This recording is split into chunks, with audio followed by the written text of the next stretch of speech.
Shalom. Shalom. When the start of source by giving all praise to Yahweh, Ba'ashem, Yahushai, Ba'ashem, Kakadash. Double honors to the apostle of Great Millstone, and honest you brothers in the work of the Most High in truth and in sincerity. Where the Hebrew Israelites come out week in, week out to prophesy the downfall of this wicked kingdom, right? And one of the things, we'll just touch into it real quick. I was just thinking about how, a lot of the youth in this world is in the Western world is lost, right? No respect of the elders, right? You're at a point now where it's like you'll see you have like elderly people that don't want to leave their house right at the time that school is finished, right? And the story that came to our witness something earlier on, right? I don't know the full details behind it, right? But the point, it was just a young, a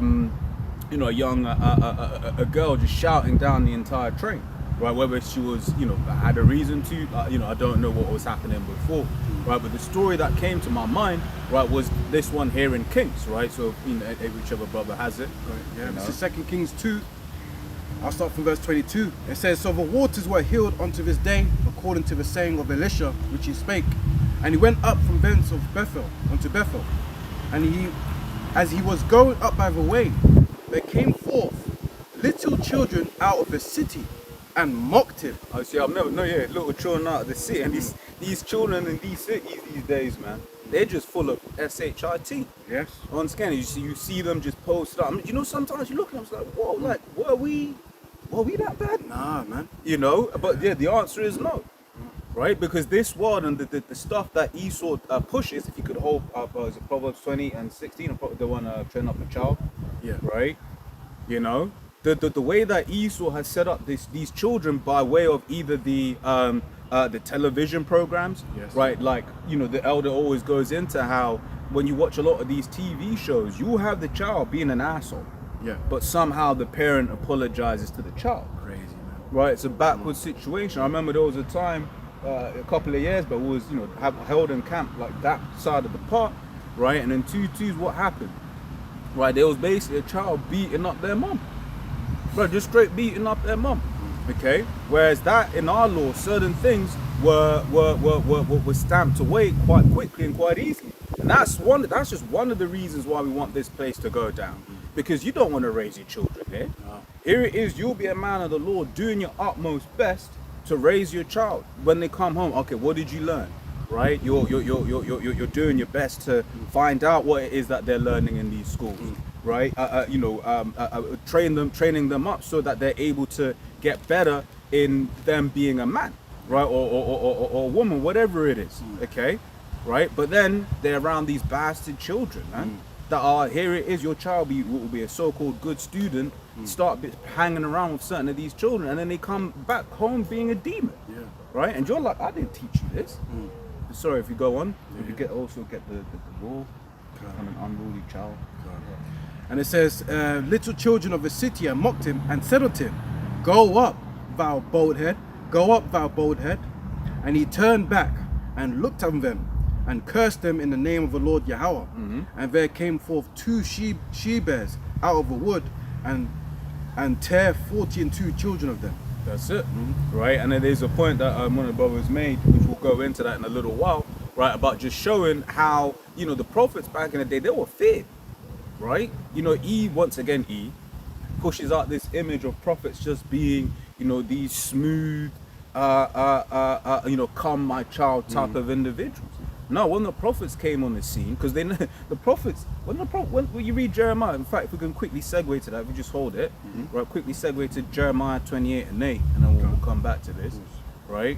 Because when the Lord put the prophets on the scene, right, also prophesied downfall and terrors, right? Yeah, That, bro? that's right. Jeremiah 28 and 8.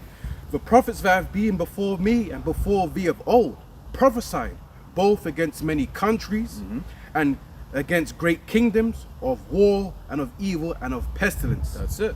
So when the prophets came, they didn't come with so-called good news, if you want to put it like that, right? Which ultimately, yes, will come in and preaching destruction to this place, right? Because that's what's prophesied in the scriptures, right? The Lord has a vendetta against this place. However, ultimately for us, it's good news. Yeah. Right? Because when you read 2 Ezra, the 7th chapter, it speaks about unless we go through this hell, well, we can't get to the city, right? Exactly, yeah. You know. But sir, if you get those You want two, the law, this? yeah, get the law. Yeah. Oh, you need Oh, this. and if you got whatever you have first, Okay. whatever you have first, whatever you have first. Proverbs. This is a book of Proverbs 22:6. Train up a child in the way he should go, and when he is old, he will not depart from it. Right, and Esau understands this, man. Right, you read Psalm 64, it speaks about how this man performs a diligent search, right? How this man, you know, looks things up, right? And he understands, right, that when you're basically a child. In fact, if you could look that up, right? Something like impressionable age of children or whatever. Or I don't. If you can word that better, the word. Right, but he understands you basically want to get a child young, so that's one of the reasons why he made sure that there were no parents in the house. Right, he forced the woman into the workplace. So then, who raised up your children? The state. Right, he created that system, and you know, when brothers are texting, I haven't got youths. When you're listening to brothers about the school system and the rules around school, that now you can't just take your child out of school. That it's like, if you do that, you've got you know, issues. Right, that you might get fined and this, that, and the other. Right, so they've created a system where you've got to send your children to these schools. But then when you see some of these teachers, they don't care about the children. Right, and no, I've said, bro, I've used the apps in it. Yeah. You know the apps you find, and then you'll be like teacher, and you're looking at her. You're like, you teach children. Yeah. You know the ones there. Wild freak. Like. You know them ones there where he's just like, I know you're sloshing in a club on a Saturday night, and then you go into school on Monday like, hey kids, you shouldn't be around children. Yeah. And you see that, like, you know, like sometimes it comes out in the news or whatever. Like teachers dressing inappropriately around children. Like, pencil skirt, breasts all out, buttocks all out. Yeah, man. Well, and more so, one of the things you're saying. No, he's not. He shouldn't be eating. Yeah, just eating No the food. worries, no worries. Right. It's more for him. She is naughty. Or her. That's all right. No, Sorry. that's- Yeah, no worries. No, Midas, come. Midas. Got the Midas. Yeah, because I know She's still a pup, so she Yeah, will. no, it's because I know dogs can't eat certain things, so Yeah, Yeah. well, she doesn't know that. Come on, come on. that's all right. No worries. You know. Yeah, you know. Yeah, if you just chuck it. Yeah, no, there's certain things that certain animals can't consume, innit? I think dogs can't eat chocolate. Not I think dogs can't eat chocolate. I just think it kills them. They eat everything with it. Yeah. They eat everybody. So I know certain. I know chocolate can be poisonous to a dog, innit? But yeah, we was reading Proverbs 22:6, weren't we? Yeah. So if you could get that, what's Yeah, I'll get that. Bro, did you have that information actually? Yes, can't. Okay. And it's very spiritual that she said obviously the dog was a pup, and like, what did she say before she left? They don't know, because it relates to what we're talking about. They don't know what's good or bad. Yeah, that's the spirit. Yeah, hey, spirit, man. Okay. You know, kids don't know what's good or bad because why? They're impressionable. Exactly. Yeah. Exactly. So I put in Google AI, the bot, what age is children most impressionable? And it's got good points. It says children are most impressionable between the ages of 2 and 7. Mm-hmm. During the crucial development window, a child's brain is in a highly receptive state. Exactly. And at what age? I mean, in fact, what age? If you hold that, let me find it out. UK. What age? Was it? Is it? It's not. We don't call it. It's not nursery. It's the one after nursery. No. What's the one after nursery? Reception. Reception. Age? Do 4 years. is it 4 years? Yeah. Well, America, where they got kindergarten? Yeah, kindergarten. Yeah, No, reception. they're starting at 7, is it? Or they don't do the. I'm not too sure. I'm not too sure about the other I sex. believe in Yeah. Canada as well. They said at the age of 7. Right. Primary school. Oh, primary. Yeah, Yeah, primary. Yeah. Nursery here, around age 3, right? Well, nursery, you get sent. Like they've created a system where, like, let's say, which the UK is a bit better than the US on this, where you will have your child, and then, like, you can get health, which is called childcare for a little while, like government subsidized childcare, so i.e. nursery and stuff. But a lot of the time, right, where it's like if you ain't got that, you got to go back to work, and when you're at work, the child has to go nursery, and that may be from like 1 year old. They're in nursery or 2 or whatever. But so yeah, Slug, carry on. Yes, it said during this crucial development window, a child's brain is in a highly receptive state, functioning primarily in a brainwave state that allows them to absorb experiences, behaviors, and language like a sponge. Yeah. So once again, your child, right, is watching these programs. Once again, you'll be watching some of these programs, these so-called children's programs, and they'll be demonic as hell, right? Like for instance, it came out that Coco Melon, right, is basically like crack for babies, right? It's basically like crack for babies in the way that it's got the fast transitions, the colors, and it's like bright. I forgot the terminology, but the bright colors just frying their brains from a young age, right? And then not only that, and once again, I ain't a parent, and it is what it is, but it's like all of the screen time that young children be getting these days, right? Where it's like at that age, them just looking at a screen for so long, it messes up their development. Okay, and once again, Esau knows this, but he made parenting so hard that as a parent, you see it where mom and dad, they're through, right? And they're just like, oh, just take the iPad, right? But what's that doing? It's frying a child's brain, man. And also, it destroy the Attention attention span, span. yeah. So it's like, if you stand with a child, like, for, let's say, like 5 minutes, for them it will be like 1 hour. Yeah, So they're gonna exactly. start like boring and start moving around. Exactly. It's like whatever. Like when we were growing up, what did we have? I Spy. Yeah. Right. Yeah. If You you're have to not go outside and play and learn Yeah.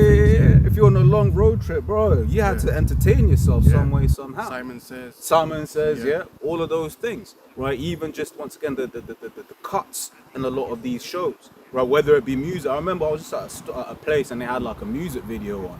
There wasn't a scene that was more than 3 seconds. I was counting it. I was like 1, 2, okay, cut. 1, 2, 3, cut. Right, and all that's doing is to fry people's brains, right? Esau knows what he's doing, but slug it. No. It says, hypnotic brainwaves. From birth to age 7, children operate primarily in delta and theta brainwave states. This is similar to a state of hypnosis, meaning they download information directly into the subconscious minds without a filter. Damn. So once again, when Esau is, whilst we're holding that, if you could get about wine. Yeah, we can get that one first. Right, and was it Psalm 64, right? Yeah. Psalm 64. If we can get that Diligent first. search, the one who said diligent search. Diligent search. Yeah.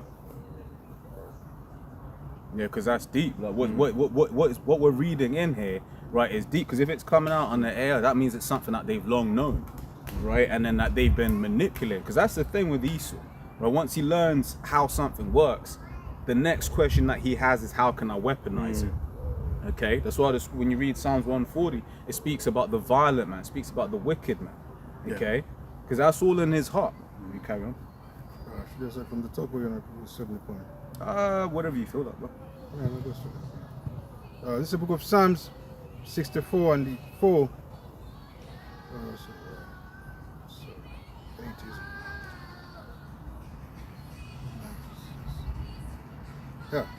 We start from 5, right? 64 and 5, Psalm 64 and 5. They encourage themselves in an evil matter. They commune of laying snares privately. Yeah, if we go, they can.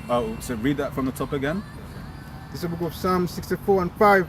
They encourage themselves in an evil matter. Yeah, so Esau encourages himself in an evil matter, right? That's why, like for instance, for us, whenever we see something that Esau presents, we already know that there's some kind of wickedness behind it, right? Because we understand that we're dealing with the devil, right? We understand that, okay, this man, he's not got your best interest at heart.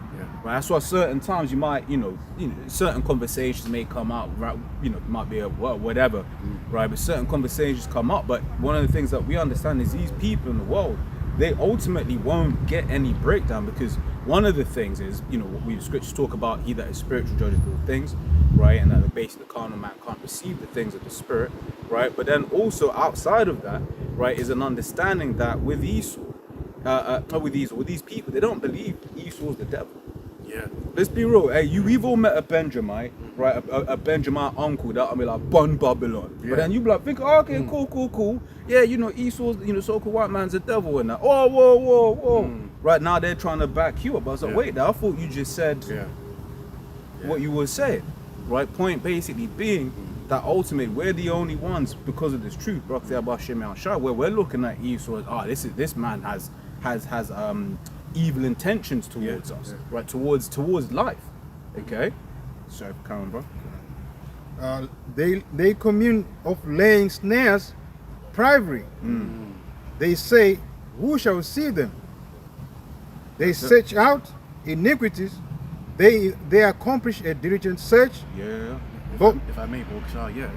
So the scripture says they search out a diligent search. They accomplish a diligent search. So all these experiments that Esau does, you know, in the laboratory is very thought out.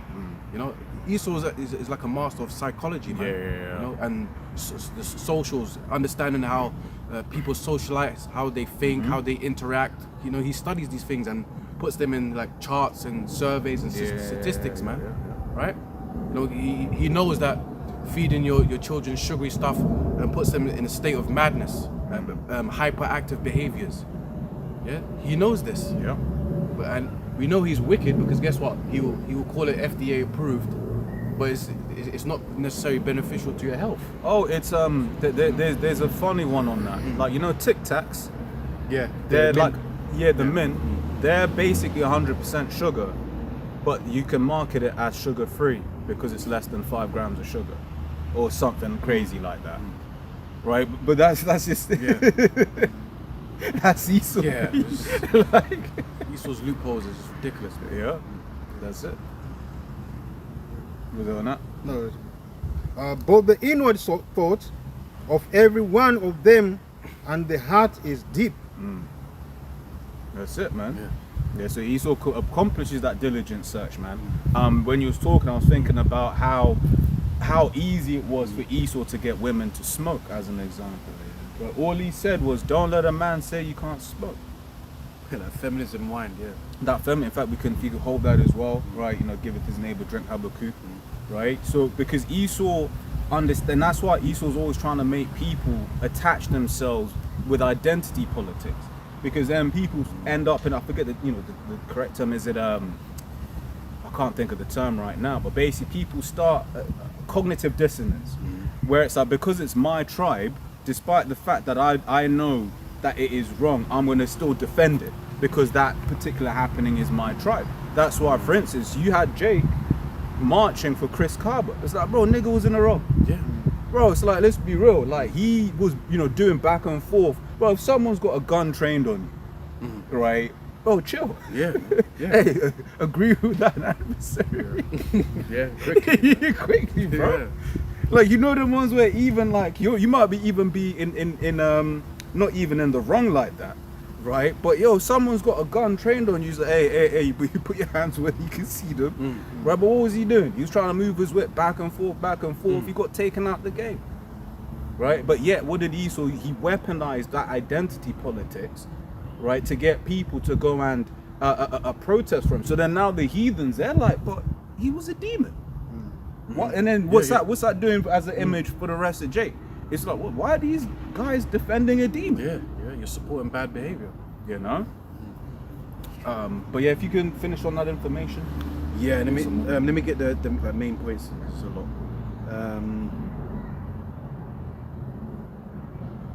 Okay, key areas of influence. It says behavioral mirroring. Children intensely mimic the emotion reactions, habits, and coping mechanisms of parents and caregivers.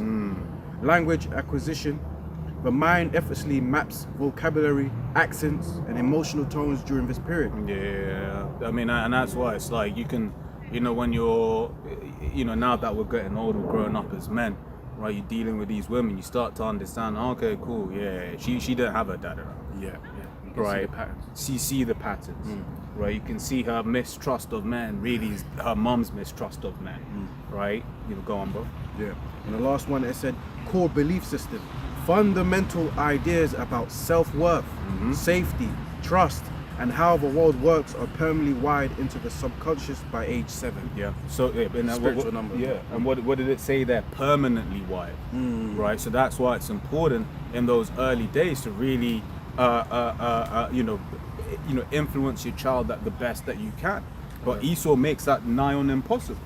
Right. Yeah. And then the thing is, the way these children are, how they're interacting one with another.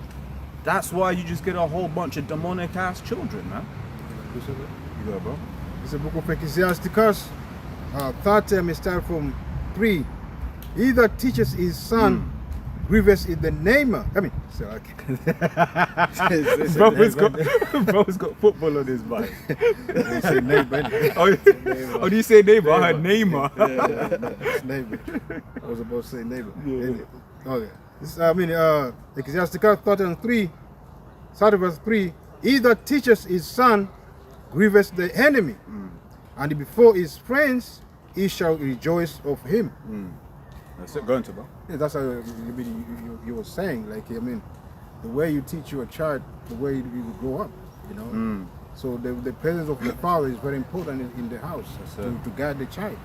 You know, most of these children have been raised with their mother, single parent. That's why you see there's a lot of feelings going on. That's it. When you're around them, you know. Yeah. Right. And you be even what do you call it?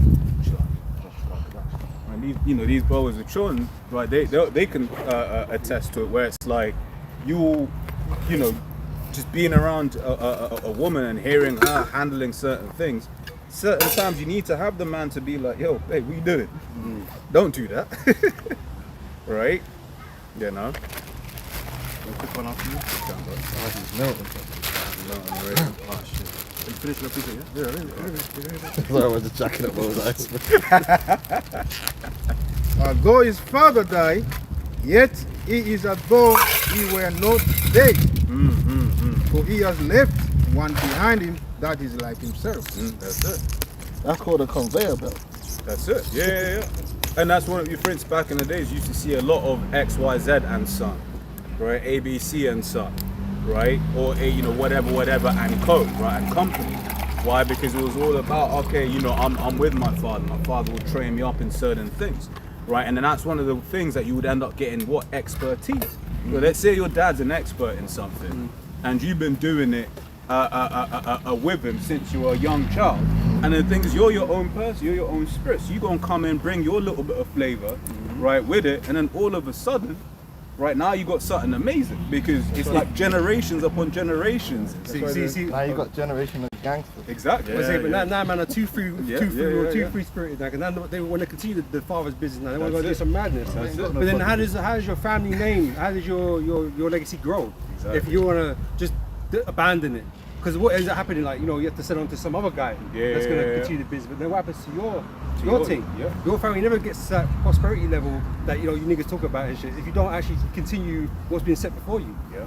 You have to become super big to branch out. Man want to branch out before he's even got anywhere. Yeah. That's it. Yeah, We're fucked, man. That's it. We ain't got business to pass on, man. Dad's a tradesman. Got sons with no businesses. Dad's a tradesman. But a lot of the trades are fucked now anyway. That's it. We was basically going into how just a lot of these young children, right, are just straight up demons, man. Right? But that's a lot of that is down to, like the brothers are saying, obviously if you're a good man, because it got worse the other way too. Like these niggas on the conveyor belt of jail. Who is it? One of them niggas, the recent one with the Fulio thing. I think them niggas, the 2 brothers is in jail. Now the 2 cousins is joining them in jail too. That's another conveyor belt. Bad brief. But a lot of it is down to popular culture. Esau introduced popular culture, which can then disconnect the children from the generation before. That's why you got a massive difference between generations, like the MTV culture. Like when MTV came out and it started pushing that counter youth culture, the youth were on a completely different wavelength, more than ever than their parents, and that's continued. So now you got children, you got these counter youth cultures that's buzzing around. Now don't get it twisted, the youth are always going to be up to youth things, but now you've got specifically targeted youth cultures that's capturing the minds of the children that are completely different to the way the parents interact. Now, if the parents gotta go to work all day, which is a reality, like, let's be honest, like, if you're in the West, bro, you gotta go to work more than likely, and your woman has to go to work. Yeah.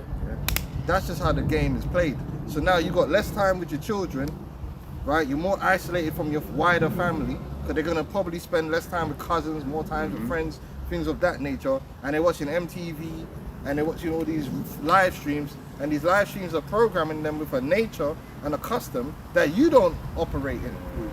And then that's how you get these weirdo youths, where you're like, their parents ain't even like sometimes, yeah, you see these ghetto people and they're just like their parents in terms of level 10 ghetto. But then you got people that their parents ain't nothing like their, you're like, what the hell happened to this youth? Yeah, that youth's been sitting there watching TikTok and all this stuff, live that's the streaming, programming. Adrian Broner, and now everything their whole world outlook is based upon counter youth culture, which tends to be self-destructive. And then they come in with the solution of no, you children can't use social media anymore, which really it's we need to authenticate everyone who uses social Yeah, media. problem, reaction, solution. You know, so it sounds reasonable, but it's not really to protect the kids. Attacking the children or the aspect of the children is always an easy play for Esau.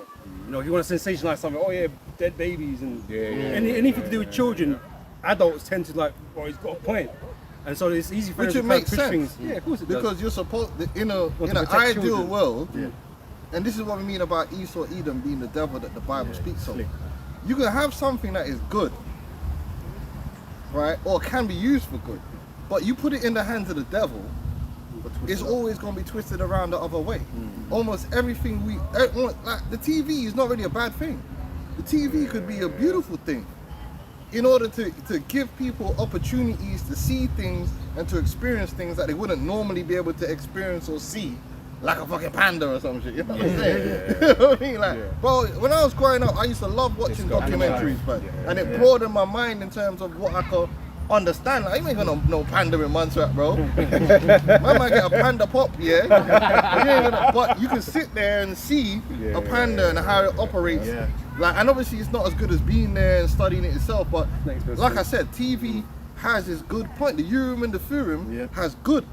But then when you put it into the hands of the devil that the Bible speaks of, there's gonna be deception involved. So it's the same thing, whereas government is not bad. Government, righteous rulership is there to say, okay, we shouldn't do this, we shouldn't do that, to mind the flock. It's not an evil thing to have a government. But then when you got Esau Edom, which is the devil, he'll come like what he's doing is for your benefit, but there's always an ulterior motive, man. And it's the ulterior motive that makes it wicked and evil. Though they pretend to help you, she actually undermined you. Yeah.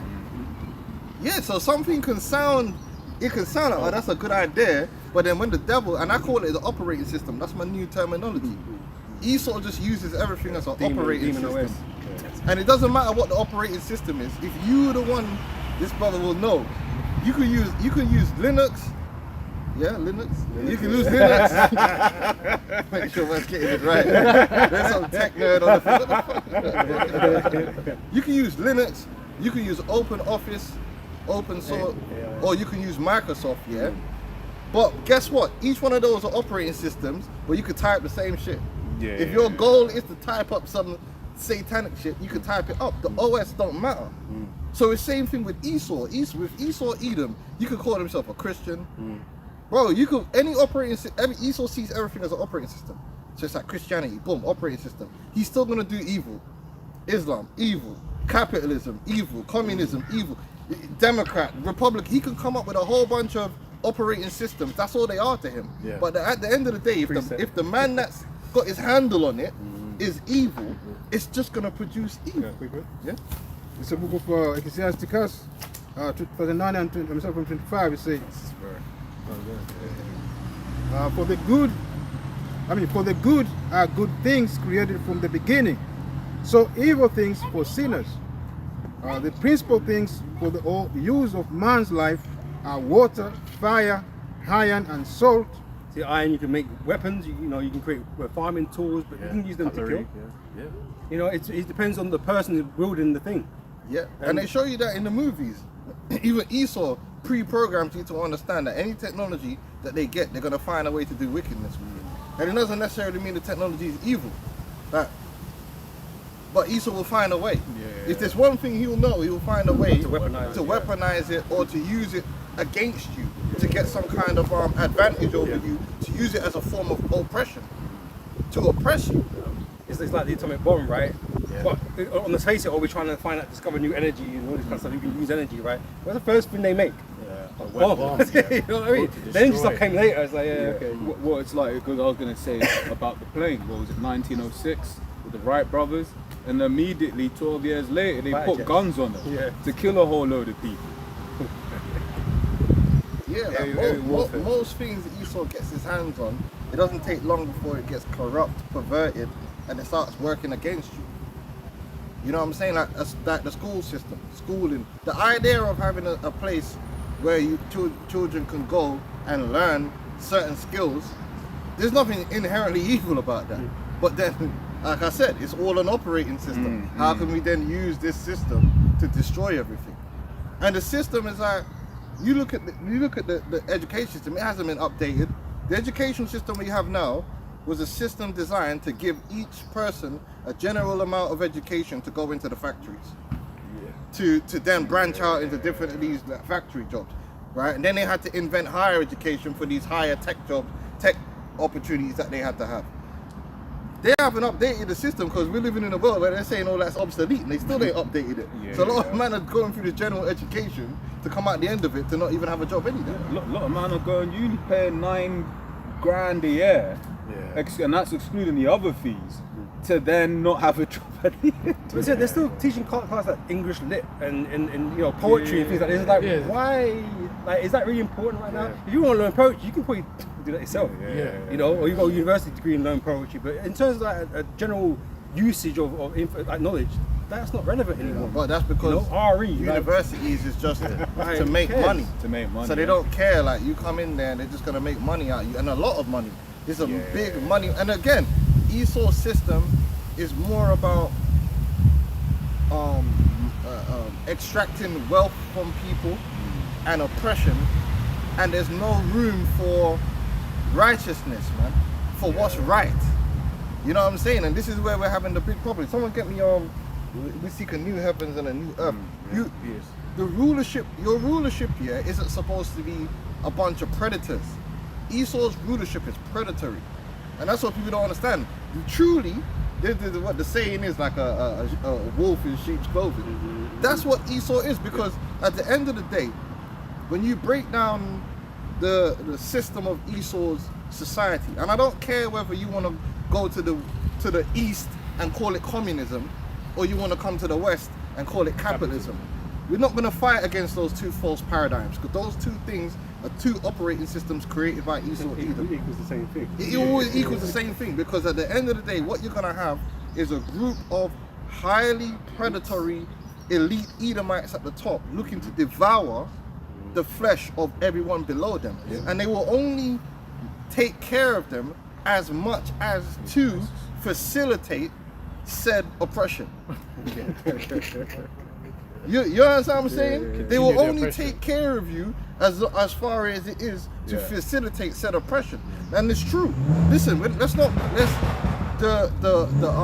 Industrial Revolution, after the Industrial Revolution, many things were done which created a class, kind of like a middle class, where in places like the UK and in places like America, a lot of people were lifted up out of poverty and were doing better than their parents were doing. Again, but that wasn't for them, because as soon as Esau found a way to get around that, these men are going back where their parents, where their great-grandparents were. That's why when you look at a lot of like the buildings in, say, the north, the reason why they look exactly the way that they are is because they were basically factory homes. Right, the factory was like, look, man, sort of like how China builds just the same home over and over again, right? But it's like back in the north, you go to like Yorkshire, regardless of where you are in Yorkshire, there's a good chance that the house is going to have the same structure, because a lot of those times were factory towns. And then it was the employer was like, look, well, we need people to come all the way here, so we need to take care of them. Well, and that's where you get the boomers. The boomers were paid well, job for life, and they were paid well, get in this factory so that we could get this job done. But now, They don't. They don't care. They don't, you know, which they didn't care then. That's the point. It was always a system, a predatory system, and they're gonna devour where they can. It's never been a system of King David and caring for the flock. Esau doesn't care for his sheep, so he's not willing to really sacrifice for you. They're not. You don't have elites that are willing to sacrifice for you. Their wealth must always grow. Their wealth must always grow at your expense. It might grow more or it might grow less, but it still must always grow. You know, and this is where we're living under. It's Sirach chapter 13, I'm going to read from 2 to verse 4, right? It says, burden not thyself above thy power while thou livest, and have no fellowship with one that is mightier and richer than thyself. They push this idea of all equal. Bro, there's a massive gap between us and them. Massive gap, right? There ain't no equality in justice. No. That's all a farce and a lie. From time you can just outspend someone in court, and then you've won. War of attrition. War of attrition. Financial That's attrition. Scriptures talk about not taking a gift as an example. Yeah. You know, when Yeah. in judgment. And so Which many the times whole- you can be bribed and things like Yeah, this. the whole political system in America is based upon donations and gifts. Tabernacles of bribery. And again, listen, there's nothing wrong with the rich or the elite having the annals of power. That's where you get the nobles. But what does the word noble mean? You see what I'm saying? We got a bunch of nobles that ain't noble. That's right. They're just predators. They're vampires. They're you know, you watch them movies and you get like you ever show the vampires are always elites. Yeah. Blade and all You know, Vlad Tepes, Dracula is he living in a castle. He's an elite, and he used to prey upon he's a lord, didn't he? He used to prey upon his servants. And nobles are meant to be concerned about the welfare of their citizens, and be charitable and all these things, and be like an example to others. But these elites, they're like you don't want to be those. They're oppressors, You know what I mean? man. Yeah. They're oppressors, so they'll destroy your. They'll purposely keep you sick. You know what I mean? They'll keep you sick. They'll keep you dumbed down. Right? They don't really care about you. Yeah, but it's true. And if they don't even care about their own people, then they damn sure as hell don't care about you jakes, man. And that's what you need to realize, that even their own people, that's why their own people are crying. They're hurt. They're all up on Twitter, nigga. They're losing their minds because ultimately their elites here are leaving them behind. They don't even need them no more. I thought we were all gonna get a Michelin star chef. Yeah. Oh, he's smoking for that. Yeah, one. Elon gonna take them to Mars. Elon don't care about you, you useless eater. You're all on Twitter saying, yeah, Elon, yeah, white genocide. Listen, bro, He just wants to change the ones and zeros. they want a white genocide because they don't care about. They've never really cared about you lower level Edomites. All you gotta do is go read Oliver Twist. what's his name? Yeah, who was the writer? Charles Dickens. Dick, yes. The workhouses. Who you think they had in them workhouses Oh, in the UK? You know? there was a. I'll find it. Them chimney sweeps were, you know, Because the way they look at you, you're a lower level class, man. you're low class, And man. then you got nothing to do with them. Now you think Trump cares about you. Trump is rubbing shoulders with elite Edomites. These elite Edomites look at you lower level Edomites with disgust, and I understand why they do. Because you're so low Backwards. IQ and backwards, you know, and you're entitled. Because the system of white supremacy lied to you, made you think you're entitled Superior. to everything the elites are entitled to, but yeah, you're not. yeah. You never were, right? So just go to the job center and hope that DEI can get you a job. Yeah. Talking about IQ, man, you got these bubba on Twitter, yeah, who can't get a fucking A in any exam. He's never got an A in his life. Talking about, yeah, man, the IQ's in Africa. It's like, brother, you can't even get an A on an exam, bro. It's spelled IQ. You know what I mean? Yeah. He doesn't even know what IQ stands for. That's crazy. A man's on there talking about Africa and the IQ. Bro, like, get out of here, man. See you listen. So for how agree the kettle and the earthen pot together, for if the one be smitten against the other, it shall be broken. Right? The kettle's gonna smash the earthen pot. Right? The rich man have done wrong, and yet he threateneth withal. The poor is wronged, and he must entreat also. Yeah, the rich man will do wrong, and they're loud and proud with it, man. You see how these men operate. Oh, I beg. That's why they can do what they do in the world, like, and it's like, all right, cool, we did that, because they got control of the media, and the media will will smoothen it out. And then the opposition that's against them is on the payroll too. So they be pulling punches. And that's how the game works. They be pulling punches, man. And there ain't no real accountability for these devils. They know that they can, listen man, don't worry man, just do what we're doing and you're gonna be okay. That's why Tony Blair ain't in jail. You make a mistake at your workplace. Mistake. If I go to my workplace One right death, now one death. and I do, if they had a safety critical procedure, right? And I don't follow the procedure, it's Belmarsh.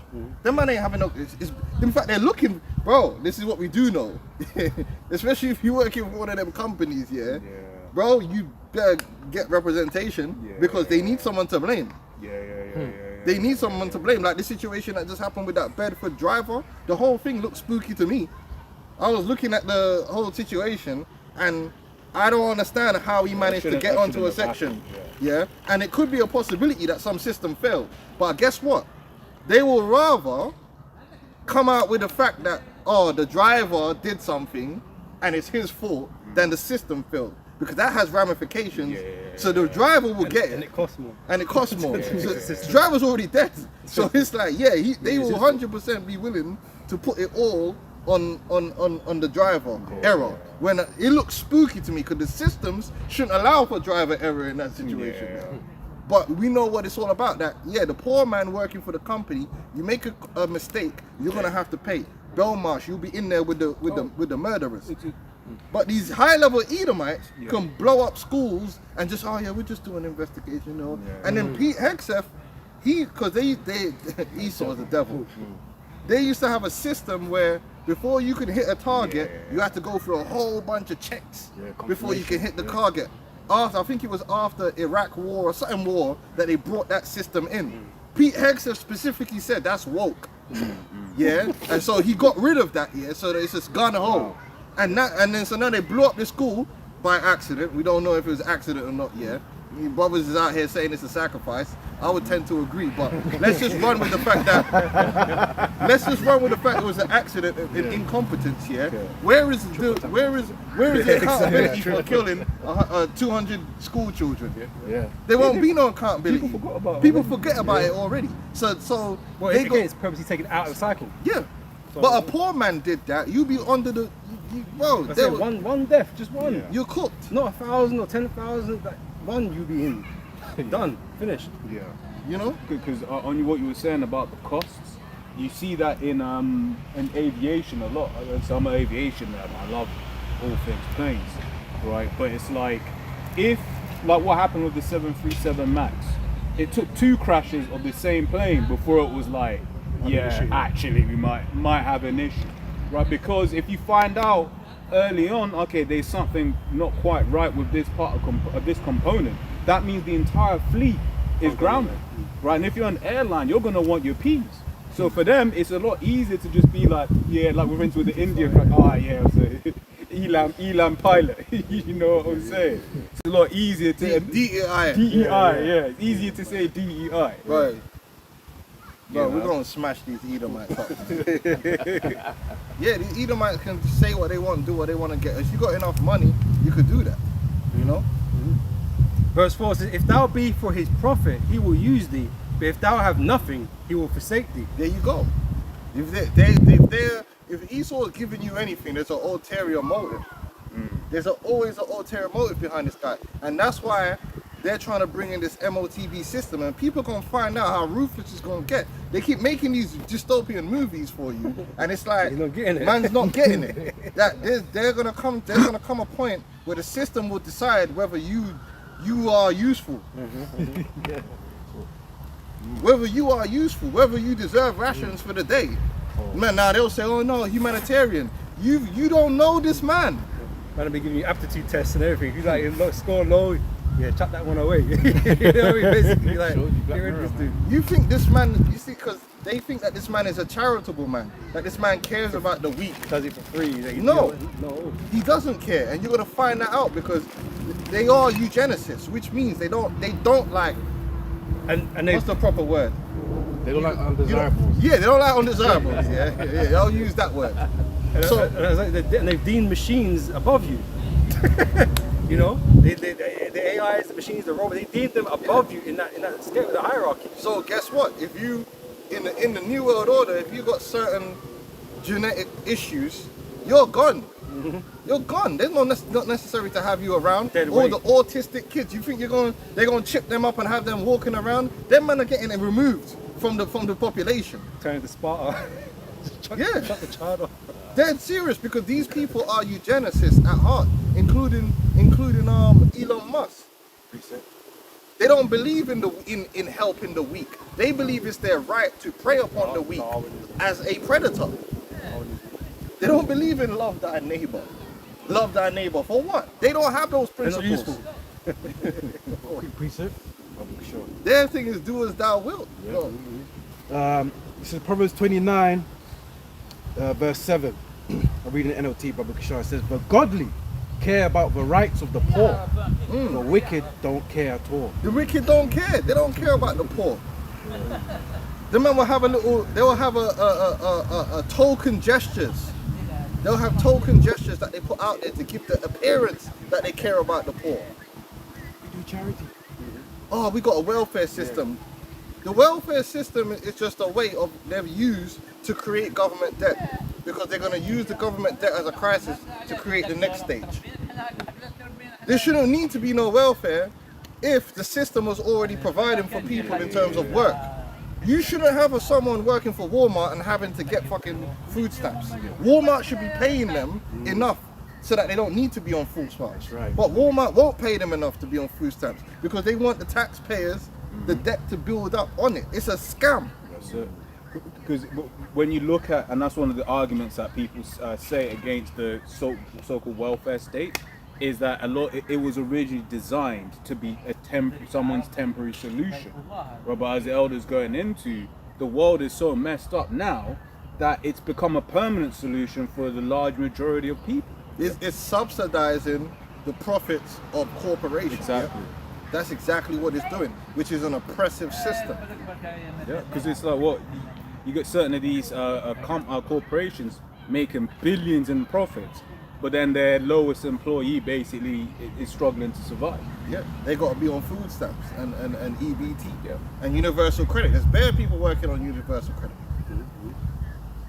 Yeah, and we always talk about the economic system of the scriptures and how it's based upon land ownership. The rich own the land. But these men they own all the capital. The capital is what drives the economy.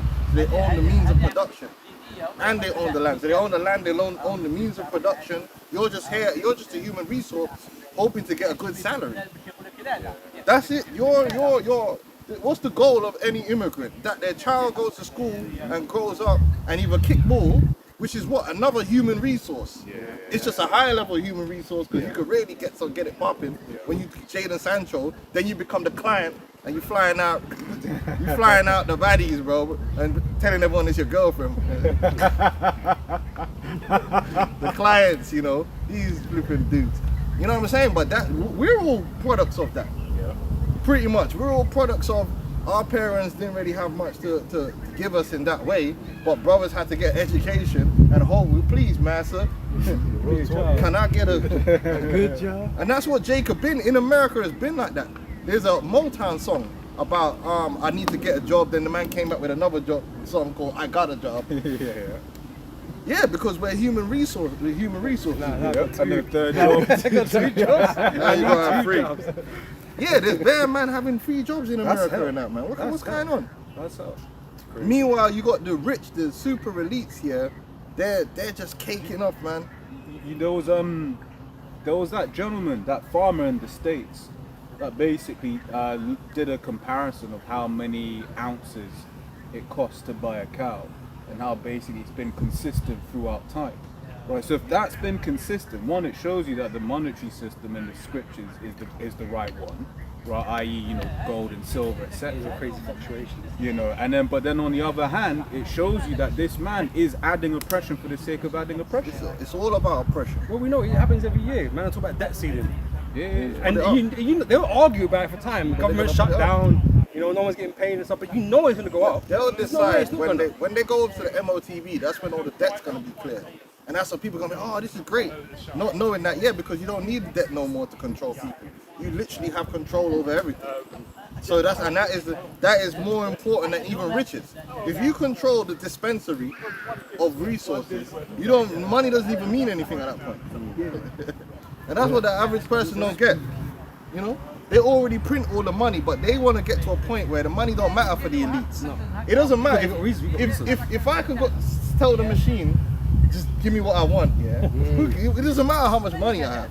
When you got a limit and he's unlimited, you know what I'm saying? It's different. And the FRA is just well, yes, it's not even real. It's not real. It's not real. They have all the resources that FRNs buy. You know what I mean? So it's like they don't need the money. Yeah, like, a lot of these elites, their wealth is not just in money. They print money. Their wealth is in authority. Their wealth is in power. Power is more important than money. A lot of men don't get that. What would you rather? What do you think is better, to have £1 billion or having the power to just say whatever I want is mine? Yeah, it makes the money worth it. So that, Yeah. But it's like that saying, man. Like, what's it? Gold is the currency of kings, silver is of the nobles, and debt is the currency of the peasants, man. That's where everyone is. They're at the peasant level, so they deal with all this FRN funny money. It's not worth anything. Which they're gonna blaze into a glory, but then they're gonna retain power over the system, which is all that you need. When you got power over the system, then I could tell you every day you can get 5 liters of water, but my thing is unlimited. Hey, and the same with the MOTB. Yeah, that's how the access is MOTB limited, bro. They got the unlimited one. They got the one that the black card, American Express black card. No, but they showed you that. There's a movie called Water Moon. It's a Korean thing or a Chinese thing. I don't know. Sorry, it's like Chinese or Korean, one of the two, man. Yeah, and basically in the film, the Earth's running out of water, so they want to go to the moon. There's water. They found water on the moon or whatever something. Yeah, and in the film, everyone has to go to these dispensaries to get water. Now you got the bronze thing, you got the bronze thing, the silver thing, and the gold thing. Like, now if you got the gold, because the way they got the woman to sign on to the mission, listen, we'll get you a gold one and give your sister a gold one. But the gold thing's unlimited. There ain't no limit on, you go use the gold thing, whatever water you want you can get. If you got the silver thing, there's still a limit, but it's massive. The bronze thing was what the normal people were on. They were just rolling up, and man would give man a little cup, a little bottle of water. Yeah, that's the new world order. The new world order, you have the super elites. Their chip is going to be the master chip.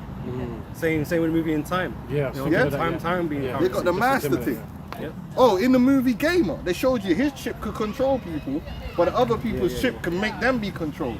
You're going to have them, what they say, one ring to rule them all. You got the master chips, which have different permissions within the system, and that's really what the elites, they can have that. That's why they want to build the system. Silent C, that's it.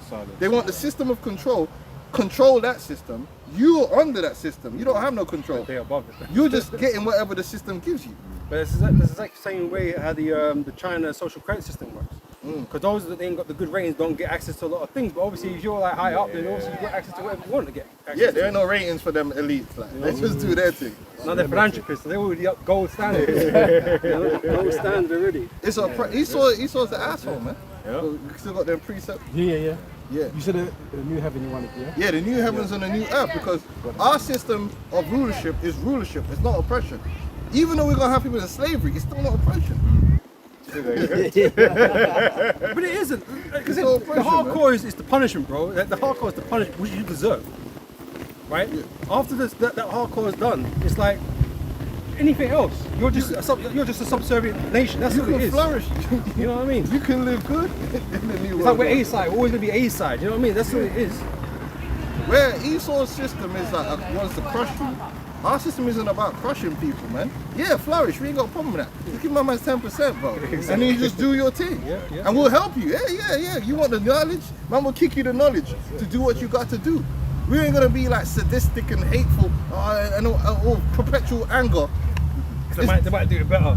Yeah, we're not worried about that. We'll always be on top and we'll always be ruling. And that's why the world is gonna just grow and proliferate and just be prosperous, man. Whereas Esau's thing is like, he gotta get the world like a boa constrictor, just choke the world out and what do they call it? The vampire octopus, bro. Just nasty with it.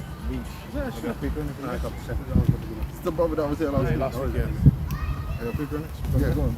It's the book of Ecclesiasticus 14:5 says, "He that is evil to himself, to whom will he be good? Yeah. He shall not take pleasure in his goods. There is none worse than he that envies himself, and this is a recompense of his weakness." That's Esau Edom, man. He's not even good to his own people. That's why they're complaining, and he sold them a bag of goods. This Trump guy was supposed to bring back the goodness for the average American. And what's happened? I told him, me and the priest Shaman, we'll be talking about, and I've been saying, bro, he ain't here to make America. When they think he said he's come to make America great again, they're believing in the lie that America is this place that these Edomites were brought to as like a promised land, so all Edomites can prosper. Yeah, the boomers. But like I said, there's a reason why the boomers prospered. It was a necessity of the system to have the boomers enjoy what they enjoyed. To build up the New World Order. It was built through the boomers, getting the good jobs and all that, keeping them happy. They don't need that no more. So that's why you see even the children of the boomers are cooked. And the boomers are like, "What's up with you, man? Just get a job. Let's Work hard. Let's work hard, I get rolled out of bed, I knocked on a few doors, I got a job straight away. It ain't hard. I bought my house after 2 days. Because with the analogy you used, that was their operating system. That was how it operated for them. Yeah. So it's hard for them to kind of empathize. It was necessary because remember there was a shortage of workers because of the war and rapid growth. So them man were doing good. I ain't gonna lie. The American dream, the boomers, if it ever existed, the boomers got it. But remember, the goal of America wasn't for you. The goal of America was to set up a new world order. So when you see Trump coming in talking about golden age, you've got it all twisted in your mind. You're thinking the golden age is white supremacy and I get all the good things because I'm white, I'm entitled to them. No, the golden age is the super elite, with some matrix-like new world order system with about 500 million people underneath them, suffering, and being slaves. Because the easy way to see what that is like what's been happening. The gap between the rich and poor has been getting bigger. So who's this system really been benefiting? Well, the stock market's up though. Yeah, for the rich. Ah, man, Trump is there to downgrade America, to downgrade that privilege that these Edomites have had in the world. Even that privilege they're gonna lose under their own people. They don't want there to be a middle class among Edomites. They just want the elites. And then you Edomites are gonna be just another number. And that's why they really hurt, because the system's kind of moving like that. The system's kind of moving like the benefits they used to get of white supremacy. Like for instance, the ability to just walk around and bully man. That's why they're begging for it. So why can't I just call him a nigga? I need an ego boost right now, and I can't style on my man. Why is my man getting a job? Why is he getting a good job? It can't be that he's smart. How come he can't be? Can't be that. How come flipping my man's on the football team? It can't be that they're just the best ballers in the country.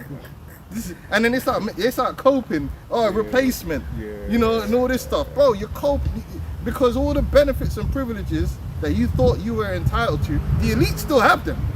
You're the one that lost it. The elite still have the power and the control and the sex slaves and all that stuff. Like, they do what they want. You've lost that power. You have to be sitting on the bus next to a Jake, or you got to be standing up and there's a Jake sitting down. He's like, back in my day. And it's like, damn, where's the privilege? This like, man, telling me about white privilege. Where's the white? But in a way, you're right. That white privilege thing is diminishing. It's not completely diminished, but it's diminished enough. And then you're losing so much economic power and prowess that you just hurt. Well, but this is the thing as well. It's like a lot of these employers, they know that hiring an Edomite, they're going to be lazy. They know certain. Bro, bring in the H1B1 slave. Exactly. And so them work visas are actually slavery, because it's like your entire family depends on you keeping that job. So you better work. So it's like, yes, master. Like, for instance, I'm not telling you to do overtime, but you kind of need to get this shit done. yeah. because that's what one of the things people pointed out when Elon bought Twitter. Is there was a picture of like him, and basically everyone, it was like, oh yeah, we're still working at midnight, and people were like, right, like, see how many Indians are there? I was like, yeah, that's a H1B1. Yeah, and they're working double, they're working You know? triple. This is the issue. The American worker wants to work like a normal human being. These men have to work and do free man's job. You know? That's what I was to ask. Was it not like that in Rome though? Like with the aristocrats in Rome, were they not like? The patricians, yeah. Yeah, It's they the were same same thing. way. And the normal everyday Roman citizens, after a while, they started losing out. That's why they ended up having bread and circus, because they brought in slaves. The slaves took the jobs from the normal everyday Roman citizen, and then they became impoverished while the patricians are being enriched. So they started having to give them welfare. To keep, it's just, you're right, it's the same thing happening all over again. The lower level Edomites are losing out, and they feel that they should be above everyone else. They're not getting the privilege and the entitlement that they should have just for having the right color of skin or the right citizenship. And I feel your pain. I feel your pain, yeah, but there's more pain to come. Because Trump ain't gonna These are the beginning of sorrows. Because Trump ain't gonna turn that back around. Trump ain't bringing back them good factory jobs. Trump can't make you a coder either, because no one was stopping you. Trump ain't gonna bring your IQ up. The DEI thing wasn't that big of a deal. The jobs were going out of the country. Even with this whole AI, they call it AI washing. Because really it's a thing of the jobs being outsourced to India, Vietnam. Because the elites don't care what slave. Listen, the elites don't care. They don't care. Slaves are slaves. Oh, should I make sure that my white brother has a job? No. In fact, I'm going to lose money if I give it to him. I don't know this dude. I don't know this. I'm my brother's keeper. Man don't care about all that. Man don't not patriotic towards you. They want you to be patriotic. Oh, America, I'm a patriot. You fools all up on the internet talking about I'm an American patriot. I'm a British bro. Your own elites are not patriotic. They don't care about individual countries. They don't care about all that. Elon Musk don't care about that. Trump don't care about America. You think Trump's a patriot? Trump will live in Monaco, brother. They will happily all just go to Monaco and go wherever on the earth. The earth is theirs. These super elites don't really. Geo-locked. They're not geo-locked like you are. I'm a patriot. The forefathers, bro. You fucking morons. Oh, during the vid when no one was able to move, you think the Rothschilds weren't moving around? Bro, they go where they want. They the original guys that got houses everywhere. Yeah. It's you, the average person, that's locked into that mentality because it was useful for you to think like that. They don't care about you, man. And it's only gonna get worse for you. And as it gets worse, you're gonna try and take it out on Jake. Because you see it as if Jake has anything at all, it's been taken from you and given to them. When we got less than you. It don't even make no sense. Like here in the UK, like Jake is down bad in the UK. And such is our history that even if you have a good job, so-called, there's something called the immigrant tax, where it's like an Edomite that has that same job as you, they're just taking care of themselves. Whereas if you're a Jake, you're taking care, your mums need some help, your nans need some help, some family member or this, that and the other. And that is just the Jake experience, man. Yeah, because we're suffering. Well, the same thing with the athletes. Yeah. The athletes, the South American athletes, that's why a lot of them go broke, because they got to take care of the whole favela. Like, you know what I'm saying? Yeah. But like, yeah, you Edomites, man, your own elites don't really care about you, man. They don't. They've left you. They've been manipulating you. They told you to vote Brexit, and you voted Brexit because you hated immigrants. And then it turns out that the EU was funding your shit. Yeah. Bro, these guys are cooked, man. All the places that voted for Brexit are just cooked, bro. Like, no one, Trump and Elon, like Elon's gonna bring his money in and start developing Newcastle, like that. No, bro. You're through. You're done. Like they're just gonna send drones out there to just start shooting you, Edomites, man. And then you're gonna see skull cannons just flying in the sky. Go on. Ecclesiastes chapter 12, verse 1 says, "Remember now thy created the days of thy youth, while the evil days come not, nor the years draw nigh, when thou shalt say, I have no pleasure in them. While the sun or the light or the moon or the stars be not darkened, nor the clouds return after the rain. In the day when the keepers of the house shall tremble, and the strong men shall bow themselves, and the grinders cease, because they are few. and those that look out the window will be darkened, and the doors shall be shut in the streets when the sound of the grind is low. That's already starting to happen. What did we say about this situation in the straight home movie? We told you this shit ain't opening back up again. That's done. Listen, they are done. They're shutting it down. The whole system, there's no growth. They don't want growth. The growth will be targeted. They'll build where they want to build. New World Order smart city here. New World Order smart. But the idea of this global growth thing, where everywhere is just growing, no. Recession is where it's at. Less energy, do less, build less, make less food. Let these men die. That's what they're on now. And then look and lo and behold, there's a MOU, there's gonna be peace, we're gonna open up the strait. Bro, then Yeah, start. Israel's Close still- digger. Israel's still on it, bro. it's cooked and it's gonna stay cooked. And even all of the economists are like, bro, even if it opened up now, it's peak. The damages. The damage is done. Like, you've had oil refineries damaged, destroyed, shut down. This shit just can't turn on. And I know a little bit about how that kind of works. Because when I used to work in a dairy, when we used to have the pasteurizers and them, if you shut it down fully, you take 4 hours to get it back up to spin. That's just on a small level. So we used to have issues with some dickheads who like, for energy saving, shut it down. It's like, no, bro, keep it on standby because these fuckers be breaking down. If I don't keep it on standby, then if this breaks down, it's going to take me 4 hours to even get this one back up and spinning. That's 4 hours behind schedule on our energy saving. Dickhead. But anyway, that's how the same thing goes with this oil thing. A lot of the oil, a lot of these rigs, if you shut them down completely, you can't just flip a switch and then everything's just running full speed again. You got to repressurize and do whatever. So this situation, is already going to lead into the time of Jacob's trouble and the Daniel's 12th chapter. This place is going to spiral and descend into chaos and destruction and death and wanting, and people are going to be starving. And all the things that the scriptures prophesy that's going to happen. Like people starving, people dying, and even in the West that's going to happen. Can I grab this real Yeah. quick? So I asked the robot, said, if a refinery is closed, how long will it take to come back online? And it gives some estimates, right? But it says restarting a closed oil refinery takes anywhere from 8 hours to several months, depending on the shutdown type. A simple restart without major repairs takes 5 to 15 days to reach full capacity. However, if the facility was mothballed or damaged, the process can take months to years due to inspections and part replacements. So as the elder was going into, a lot of them were damaged.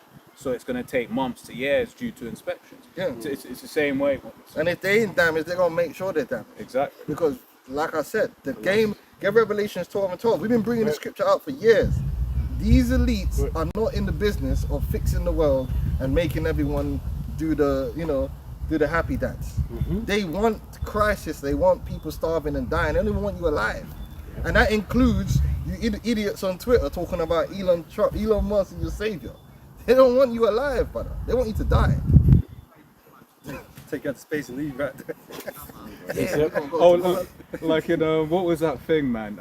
Invincible, where people they were just like left in around not Krypton. What's it called? In Invincible. Which one? In Viltrum, yeah, when they just shot all the dead bodies out into space, yeah. That'll be these, man. They don't really, listen, bro. America and these lot have to have the greatest fall to happen out of everyone. You know what I mean? Like they're gonna bring you. This Agenda 2030, it's gonna bring you down, boy. There's all Trump. Listen, the man said, "I'm gonna put the tariffs on the Chinese goods. Chinese goods gonna go up. So maybe you don't have $7. Maybe you just have $1. What? The American dream is to have $7.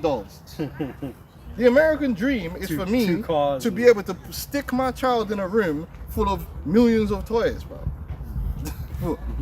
It's not for me to have my child like a third world child making toys. Couple, no, bro. The American dream is for me to have a lot of shit.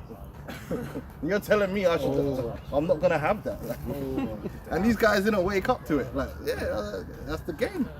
Can I grab this as well? By the way, with them trade deals, Yeah, we signed 50 trade deals, and there ain't no trade deals. That's what we do know. There is none. No one even talks about it no more. Remember all of that? No, the purpose of those tariffs was to cause chaos in the world trade system, to start rerouting trade. To start rerouting trade around the world and making it more regional, where countries are like, oh, you know what, man, it's not reliable to rest our whole economy on America. So now we need to start doing other things. We need to start making deals with the countries closer, which is all part of the New World Order, regionalizing the world, moving away from the American hegemony. That's what the tariffs was doing. It was forcing the countries to really break away from America. But he told them idiots, oh, I'm trying to, no, where are the deals? The trade deals don't exist, my brother. So I'm going to finish this information real quick. So it says, facilities that bore the brunt of heavy sustained bombardment or retaliatory strikes face a structural rebuild rather than simple operational restart. It says replacing custom, long lead industrial equipment such as heavy fractionating columns, massive gas processing terminals, right, and specialized compressors will take 3 to 5 years. So the examples within Iran, Israel strikes on the South Pars field completely destroyed refinery number 4 and 7, right, with repairs officially projected to take up to 5 years. And as part of that, it's if you're the ones bankrolling it, are you even willing? What if it restarts? What's the point? Which we brought it out. I remember me and the elder Ariella, I'm sure we showed there was well, I don't know if it was one of them ones for the new initiative for the Middle East, but you had all these, you can remember how these oil men came about. The British went over there, British Petroleum, what's the other one from America? Rockefeller. They went over there and they found oil in the Middle East, yeah? And they built up that infrastructure. They hired a few Arabs as security, House of Sword and them, man, like, to, you know, you need stability while you're building this shit, right? But they were the main ones that came in and was dealing with the oil in the Middle East in terms of building the infrastructure and all that kind of stuff. These men left these men with it. They didn't build this. The Arabs, Sheikh, Al-Halal Sheikh, yeah, all them, yeah, Halal Snake or whatever man's name is in them, man, yeah. These guys didn't build up no oil industry. The oil industry was already there. Esau built that up himself. Then Esau left them as custodians of it, and they were making money. And then the deal was, we're gonna make all this money, but you're gonna take that money, you're gonna invest it into American treasuries, American stocks, and keep that boom going. Only except dollars. Right? That's why when you look at these men thinking they're better than anyone, bro, these men are DEI hires, if ever there was one. They were given like a money printing machine. Here, hold this. Imagine a man just give you a money printing machine. That's what they were given. And they come London and drive around in Ferraris, act like they're better than someone. They're not better than anyone. They're not even that smart or that intelligent. Most of their kids have bought their degrees. They didn't even go through the purpose of actually learning anything. But the point is that they've been moving away from oil for a long time. This whole New World Order thing, they've been signed up to it for a long time. So when you go to these seminars, they were already telling them, one of the things the guy mentioned was, data is the new oil. They already knew a long time ago that their whole economy was going to start moving away from oil. And they were going to start building what? Building out these smart cities, building out these data centers, building up the New World Order infrastructure. And the whole issue is having a part of that structure. Because haven't you got I think it's in one of them Gulf states, you got one of the Stargates? It's like that massive data center funded by OpenAI, Google, whatever. Right, but they built one out there, and that's one of the targets. Iran was like, "You sure?" Was like, "You sure? We can hit it. We can hit it. We know where it is." So, but did it get hit? Nah, no, exactly. Same thing with the Gaza thing. You saw the new Gaza they're building is what? A smart city. Yeah. So these elites over there in Arab land, they already know what the deal is. They already know that, yeah, you're gonna shut down all this stuff, but it doesn't matter. Esau has promised them that because there's only a small amount of them. I'm not talking about the average Arab. I'm talking about the man them that's at the top of the game. They're all juiced in. So it's like, okay, this is what's gonna happen. This is the new system, and don't worry, you'll be heads of that region. so you get the benefits of being the heads of that region. That's how the game works. So they already knew for a long time that this oil thing, all this stuff that's happening now was going to go down. They just want a part in the new system that's going to come out of it. And that's what the elder Ariara always talks about, that the fight is really going to happen about who's going to control this new system. But they're down with the system. They're down with the MOTB. They're down with the smart cities and all that stuff. Go on the internet on YouTube, all you see is seminars, bare Arab man in their turban sitting there and man lecturing them about digital ID and smart city and how the oil, you gotta diversify away from oil. That's why the man started doing everything else they're doing. What's it? Riyadh season. Riyadh season and all that, man. They want to build up, what's that line, the line? Oh, the line, yeah. The line and all that stuff. What do you think the line is? The line is a new world order fucking hub. Oh, that little tunnel city thing. you're The talking. city thing, yeah. Yeah. That's a NWO Yeah. New World Order MOTB system city. Yeah. So they already know what the game is. Go on. So that thing ain't opening back up again. Yeah, I've got Revelation 12, yeah? It's a Revelation Now 12. where it's gonna go wrong is they think they're gonna be able to control the conflict and push it to a certain point and then just stop it. And then run with the MOTB and everything's gonna be fine. But the Lord's got other plans. They're not gonna be able to control, you know, like when you got you ever know the man that they try and do them control fires? Yeah. They control the fire. All of a sudden the fire's gonna go out of control and burn everything down. But that's what Esau's trying to do right now. He's trying to control the fire, a controlled demolition. He's trying to control chaos. But the Lord, the scripture says the Lord is going to put it on these man's mind. Certain men are going to have a different plan in their head. Man are going to get emotional and do something stupid. And this thing's going to get out of control. Yeah, go on, Archie. It's the book of Job 5 and 12. He said, He disappointeth the devices of the craft so that their hands cannot perform their enterprise. Yeah, the enterprise is the new world order. The MOTB system with everyone in the world chipped and pushed into these smart cities. That's going to be a global thing. So you have smart cities over there in China, in the Middle East, in different regions, and they're all linked in, and the resources are just being managed throughout the world, you know, through the different connections. CBDCs in regional areas controlling people, everyone's chipped up, right? And then if you think you're going to be outside of that system, the drone's going to find you. They show you that in Terminator. You know when man's out there and they're trying to survive. The only thing is Terminator's bad writing. You wouldn't survive. Terminator is bro. If you know they show you the Terminator films, yeah, and the man's out there hiding, like surviving from Terminator. No, you wouldn't, bro. The heat signatures, bro. You'd be cooked. If that was in real life, bro, they'll all be dead.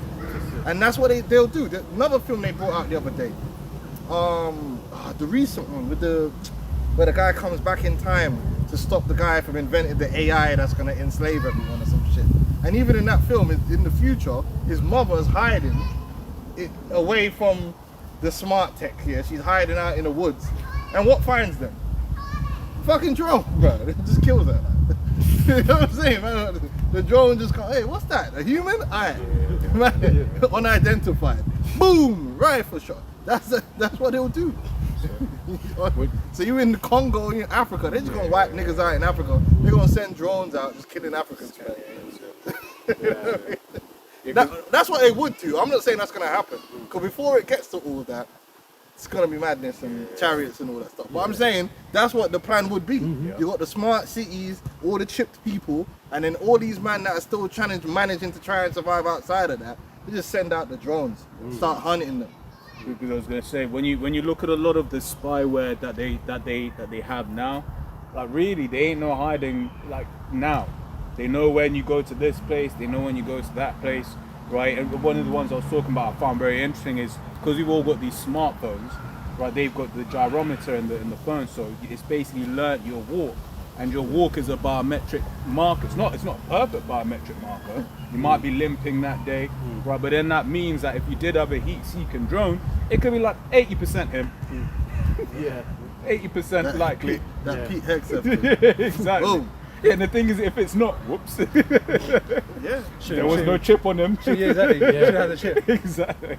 Yeah. So a lot of these places, they're slated for destruction anyway. You know what I mean? Like, they don't give a fuck, man.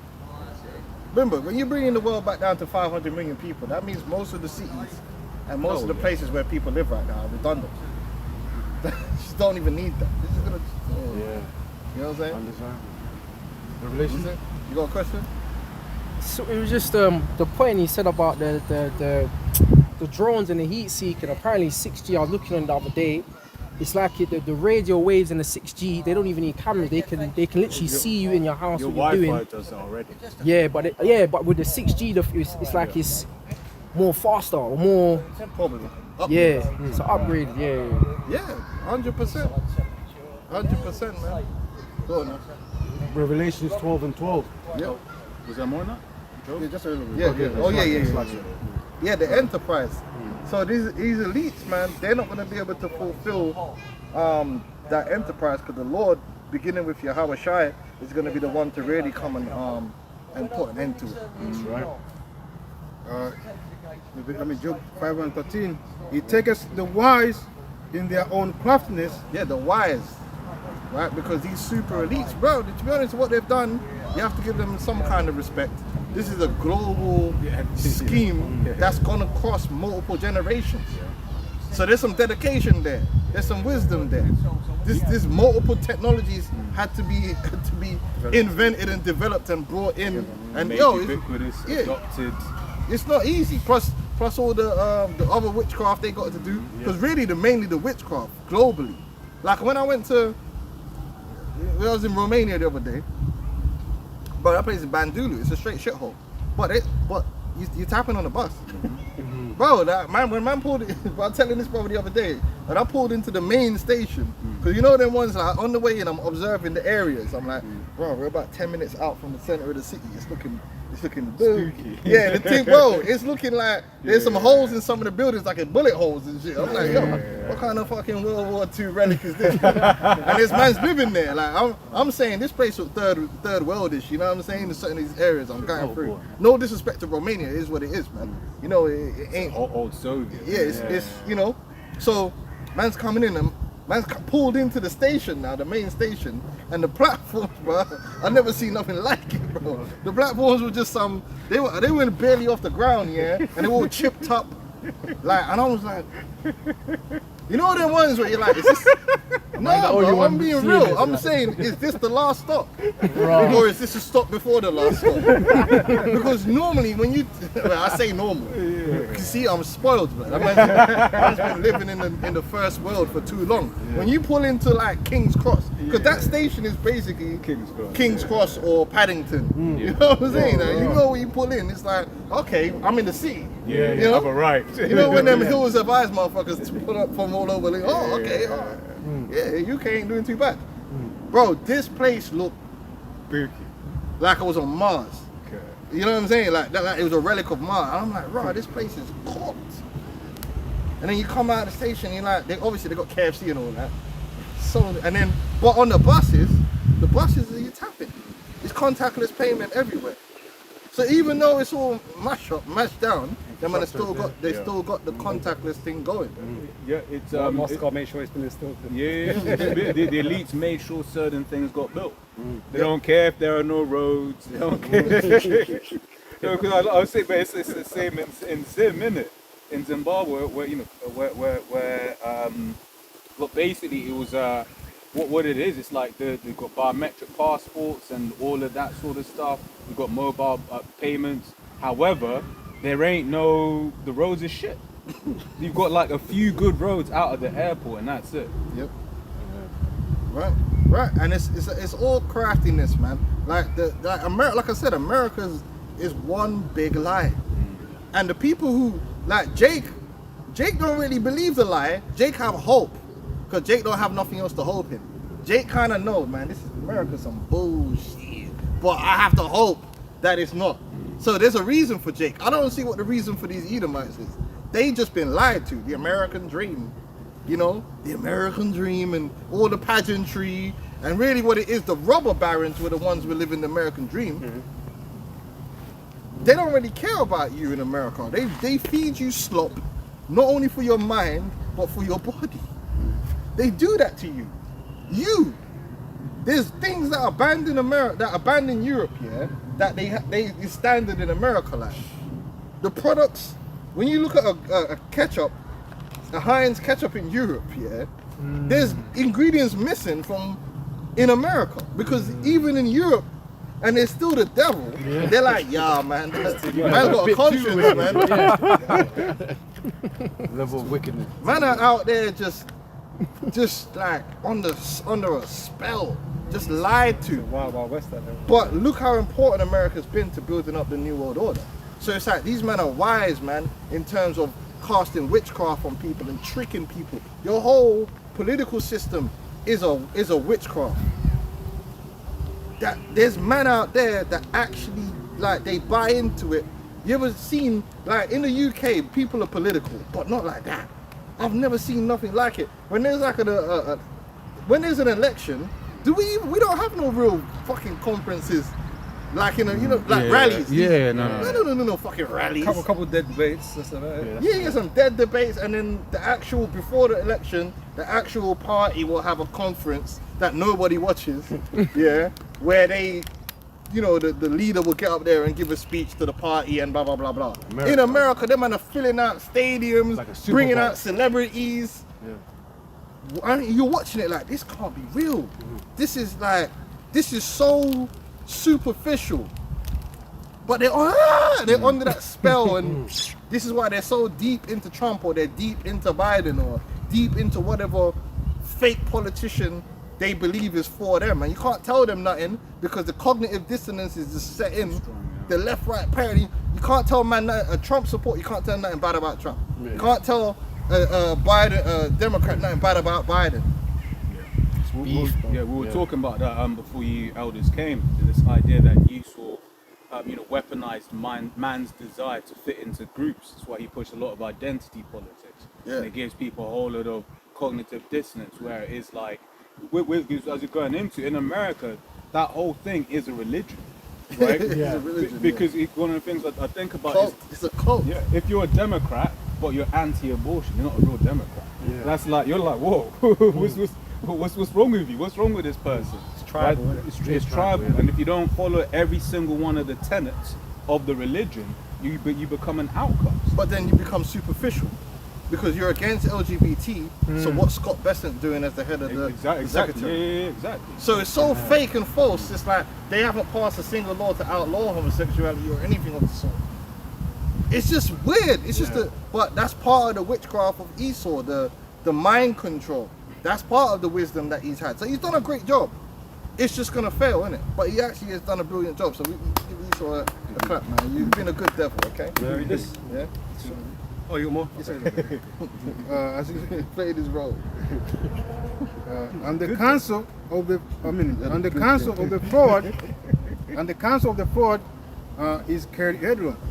Was that it on that? Yeah. Counsel of the forward is carried headlong. Was that in Job 15?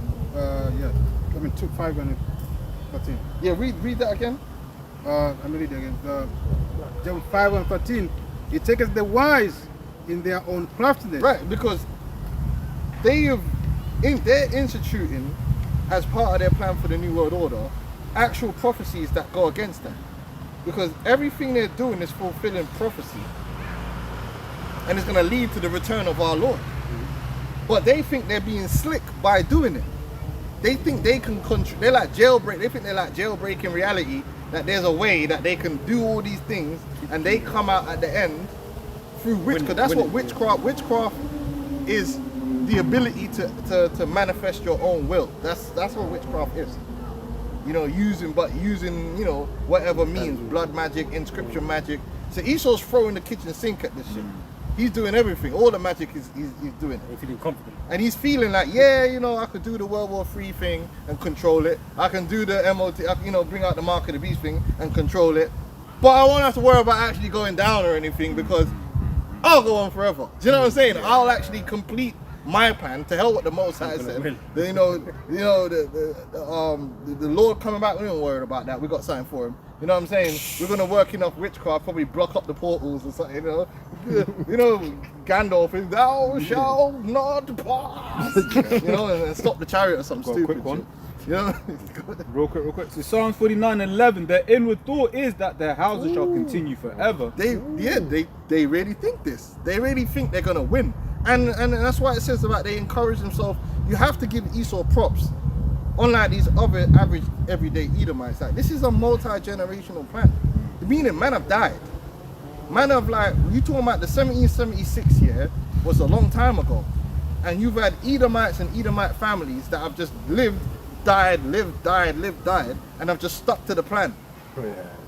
Super diligent. So they've been hella diligent, and hey, you gotta hand it to them. You know what I'm saying? They've been hella diligent about this thing. Whatever you have to This ain't no 10-year plan. This thing's been going on before. All the elites that are alive now, this plan was given to them. They inherited this plan. But it shows you the spirit of the Lord. And how frustrating and annoying it must be for us just to pop up on the scene. Right at the end and say like, you ain't fucking doing shit. You failed. Hey guys. We planned all this time, we pop up like, 78 years or whatever on the scene. It's like, what, these men are gonna really, go against us and do this? Yep. And they would have got away with it for Pesky Israelites. meddling pit. He's meddling, These men have been hella diligent about this thing. They kind of, if I remember correctly, I think it was Torchwood, the spin-off of Doctor Who, where it goes into that kind of thing of that they would, in one episode it will be like one of the main characters hundreds of years ago, but then they know that it's all building up to this eventuality several years later, Yeah. Main characters of know that. Oh yeah, he was. And a woman was. Yeah, so finish that off, yeah. And the council of the fraud is Kerd Edom. Right, because they want to have everyone chipped, which is not going to happen because the elect ain't going to be chipped. And they want to have their version of the new, the kingdom of heaven, where they're the rulers of the kingdom of heaven. They're ruling over all the people forever and have the people in subjugation. But that's not what's going to happen. The everlasting kingdom, the transition from America isn't going to be to the new world order for Esau. It's going to be to the new world order for Israel. That's the transition. America is not going to step out of the way and be replaced by some one world government. No, it's going to be replaced by the Israel world government. Yeah, it's going to be replaced by Yahweh Shai. The Lord said the kingdom shan't be left to other people. It doesn't belong to the heathen, especially not Esau. Most High Yahweh Shai being sent to destroy this place, man, to end all these world powers or whatever, to establish his brethren. And that's really the thing they got nothing for. They don't have nothing for that because there ain't no witchcraft you can use against the Son of the Most High. And you're gonna find that out. Like there's nothing you can do. You have to come up against power. Yeah. Not a power borrowed or a power bought or a power research, but power itself. That's how you like. There's no real answer for that. Like it's one thing when a man buys some power and you're gonna come up against it, but you can't come up against power. That's like a force of, it's the forces of nature, man. You're coming against the forces of the universe, man. Like there's kind of like there's no tricks. He controls the both sides as well, innit? Yeah. The left hand side, so He the power that controls they're getting. the power that Yahweh Shai is coming with. That's why Yahweh Shai is so important, because he is actually the end of Esau. That's why everything leads up to the Lord's coming. But I remember watching recently, right? It's like how much more powerful is the sun like, as an energy source than anything we have here, kind of thing, right? And the most powerful weapon we've got is the nuclear weapons, right? And how much energy they push. We could take all nuclear weapons that we have. It wouldn't even compare in the slightest to the sun. But we're gonna be dealing with a being that created all sun, all sun, all this, The source. That's it. The source. Bro, you're not ready, man. you will never be ready. You'll never be ready. And this is the beautiful thing. All the research, and this is the arrogance of man. You're gonna research and do all this, and you're gonna do it. It's very arrogant. It's smart but stupid.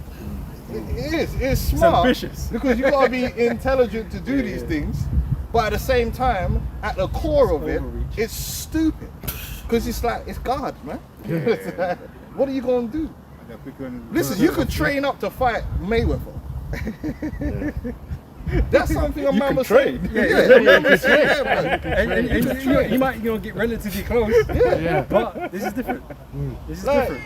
it's not impossible. Like, you could train and get to a certain level, and you can say it's plausible. But how can you train to defeat God? Like, no matter how intelligent your training is, man, come up with all the different methods and More science than you. There's kind of like nothing you could do to bridge the gap. You know what I'm saying? Like, so that's why I say it's smart, because you're doing all this, doing that, and lasers. On and paper, all. it makes sense. You could do it. Smart, But stupid. at the Reality, core yeah, of right. it, it's futility, bro. Which makes it stupid. Yeah. That's why you're a fool. It's not that you're a fool in a way that you can't use a microscope. It's just that why you're using a microscope is dumb. It's dumb. It's like, Romans 9, innit? For that same purpose have I raised you up. exactly. To make an example, because now Esau's been built up as and every good film has to build up the villain. Otherwise, there's no point. That's why Zack Snyder's a fool. Man had Darkseid get clapped off by Ares, and then get Ares clapped off by Wonder Woman in the next film. How does that make sense? So now when Darkseid turns up, I'm like, yo, this guy's soft. Yeah. We already seen him took a L. L. Yeah. You don't build up your main villain Yeah. and he just soft. Yeah. So that's why Marvel did it right with Thanos, man. They did it Build right. up, yeah. So in a way, the Lord's built Esau up as the main villain, and he made him a formidable individual in the earth. So that when he comes, it's like, yo, man had a good 500 years to prepare for this, and it didn't matter. All right, cool. And Wasted. I just bowed down like, what you think another 500 years gonna make a difference? For 1,000 years, it wasn't gonna happen. You could have another 1,000,000 years. You're never gonna bridge the gap between you and the Most High. And you wouldn't even last that long because you destroy yourself by the time that happened anyway. Go on. Yeah. Liberation 19 and 17. And I saw an angel standing in the sun.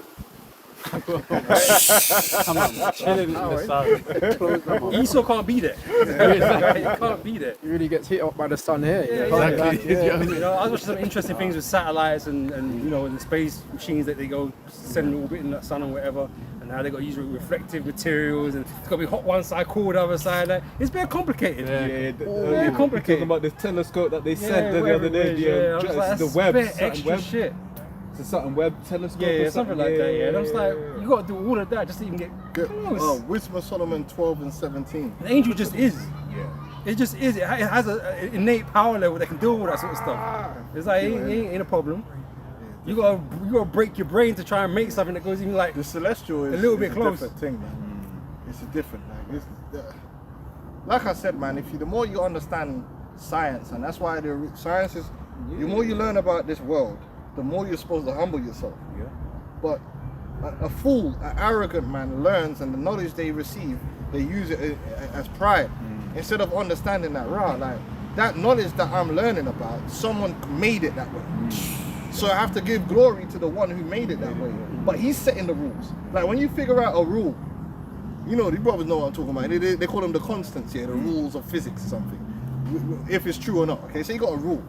You gotta say to yourself, respect the fact that someone made it that rule. You have to respect that, and then when you respect that, you humble yourself like, right, like that's a true power.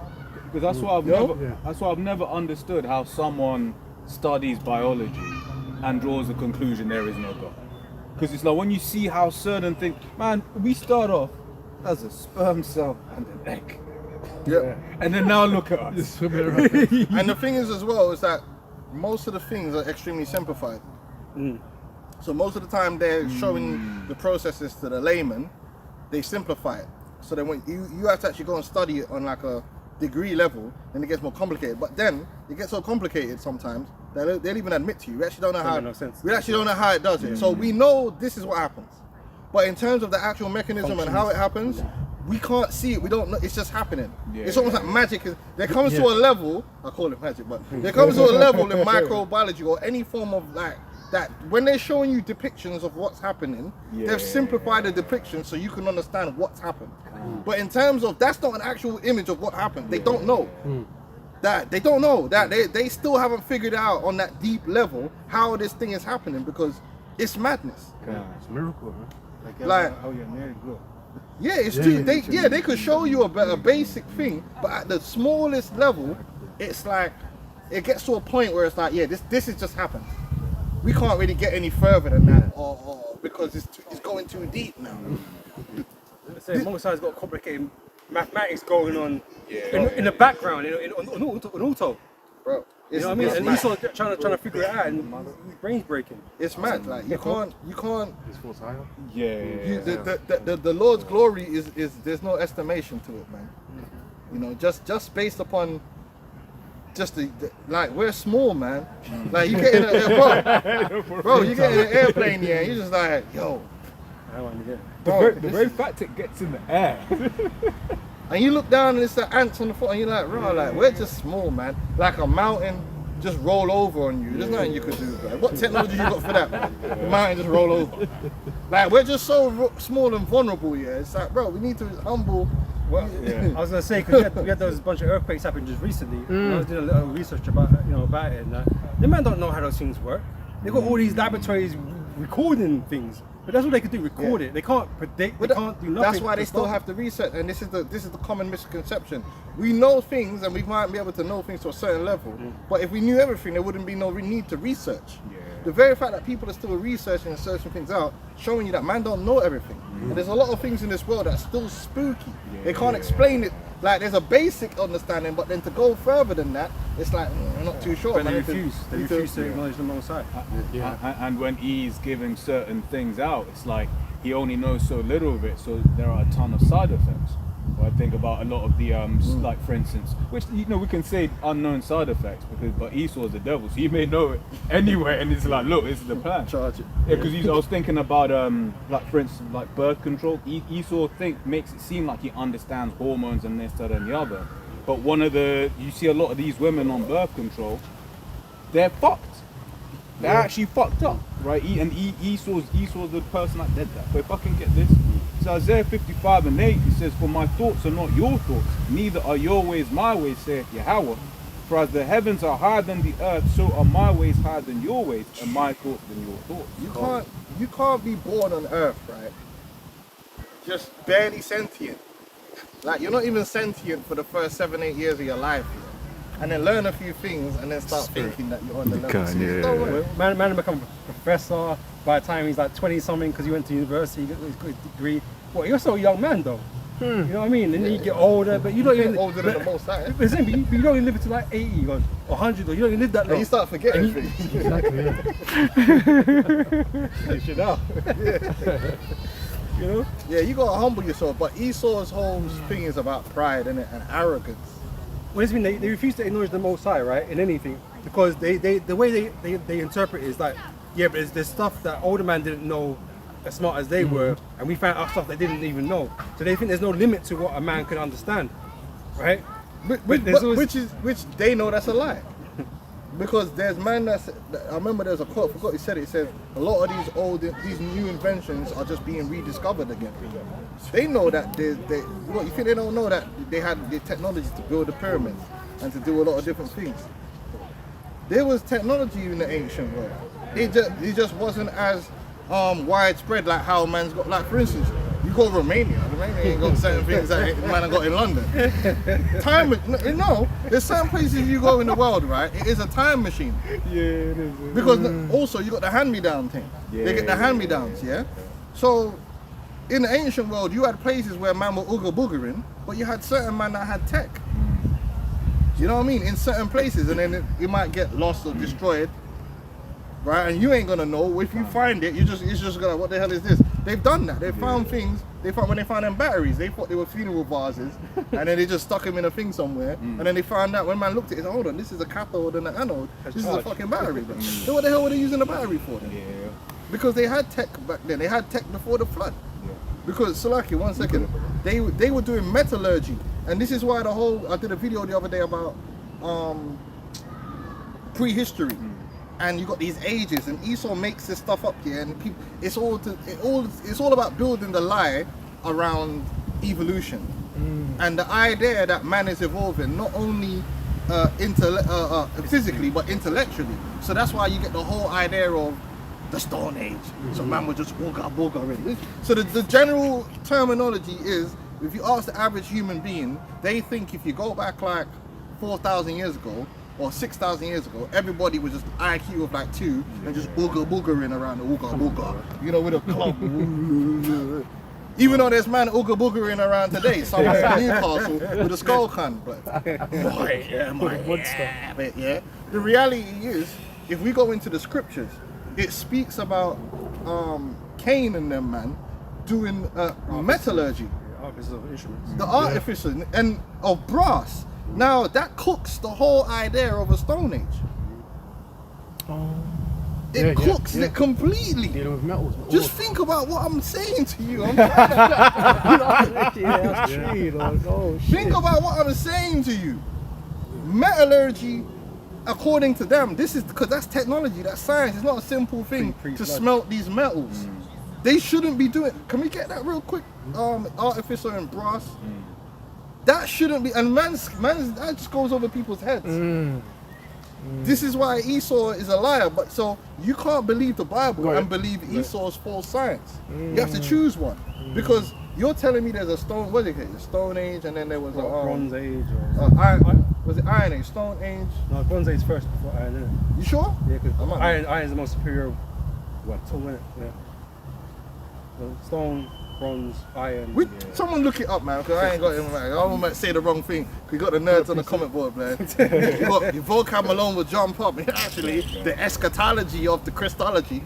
You know, fucking hell, man. You know what I mean? Okay. But what I was gonna say whilst bros are looking it up, that's alright. That's one of the reasons I speak to man when I say this, but it's like when the elders talk about these different, technologies that they have. One of the things that I think about is how people look at somewhere like Japan and they're like, oh, they've got so many cool things, but Japan has had a very long dynasty. It's the longest in the world, so there would have been certain technologies that they knew and that they had. That Ages of man. Yeah, that was passed along one to another. But if you've got a kingdom or an age that ends, all of your knowledge and your understanding ends with it, unless if the invaders come and they basically kill all of your undo all of your stuff, right? That's one. Then everything that you had worked for, everything that you knew, kind of just gets buried along with you, right? But if you've got certain people that are about and that are around, right, to help keep your understanding going, guess what? It goes with you. Because I believe in the book of Daniel, the king Nebuchadnezzar, Never existed. when he used the Israelites, he passed on the wisdom, he was using them for their services and stuff like that. Yeah, there's always been in history, there's always been centers of knowledge and learning, and then you go over there and them man are just they ain't got it. because you can still have that today. Even in the UK, you got that. You got man somewhere in the UK that's you might as well be living in like you know what I'm saying. It's on Earth today. You have centers. It's maybe less so because people travel a lot more. But imagine if you reduce the travel, you could have a place where they all got mobile phones and a place where they don't even. No, they ain't got that. Never seen them. You could have a place where they all got TVs in the house, another place where they got one radio. You know what I'm saying? And this is what Esau doesn't like to show people. So you could have a place in Egypt where they got certain tech, or in Israel that we got certain, but the tech is only between certain men. It's not everyone got the tech. And they find these things like in history to be able to do certain things. Like some of the megalithic buildings they had tech. You can't do that. You can't build the pyramids without tech. Carving out marble Straight lines and all this, making it plumb. What you think the man did it with Ooga Boogering? Like? Well, you look at these new builds today, they ain't plumb. Bro, you go in your house nowadays, bro, you're like, wait there, that part of the ceiling's longer than that part of the You see, ceiling. this is the Stone Age's prehistory. Okay, go on, let's get that. So this is what I'm talking about, the prehistory. There is no such thing as prehistory. Prehistory was invented by Esau Edom to just prolong the age of man to include dinosaurs, false dinosaurs and evolution. There's recorded history, which is what the Bible is, recorded history. And the Bible records all history. It records the 7,000 years of creation and then every other area of man up to today. So there was no era really where man was ooga boogering like that. Right. And we know this because Adam, well, let's read it. So archaeological and historical ages. Historians and archaeologists break down the story of human civilization in distinct ages based on primary materials used for tools and technological advancements. First one, Stone Age, spans roughly 3.3 million years to 33. yeah, to about 5,000 years ago. Yeah. It's a big, you know what I mean? That's a big Yeah, variation. that never existed. There was no Stone Age. It is broken down into Paleolithic, Old Stone Age, Mesolithic, Middle Stone Age, and Neolithic, New Stone Age. None of that existed. All they've found is places where people had stone tools, but people still use stone tools today. So this is they've literally just made that up, and that like I did a video that goes back into Charles Lyell, Principles of Geology. Oh, it's the elder. Yeah.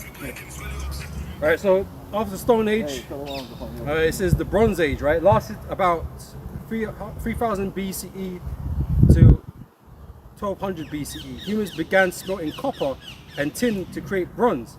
And like we say, like, obviously things were going on before that. If you're talking about a specific region, right, yeah, maybe they were only melting copper and tin. Right, but like we said in the scriptures, they were dealing with alloys. Even with Noah's Ark, there were alloys found on that boat. You know, and the artificers, and they obviously they weren't just dealing with tin and copper. All right. So yeah, in isolated areas, yeah, sure, you know, maybe copper and tin, right, to create bronze, leading to better weapons. That's why that's the first thing they put on the list: weapons. That's what they decided to make with these things, weapons, right? Early transport, the will, and structured governance. Next is the Iron Age, began around 12,000 BCE.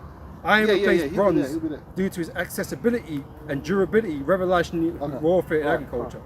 All right, it says following ancient history, these ages transitioned into major periods such as the Classical Era, the Middle Ages, and the early modern era and the modern era. Right. So the Bronze Age came. Mm-hmm.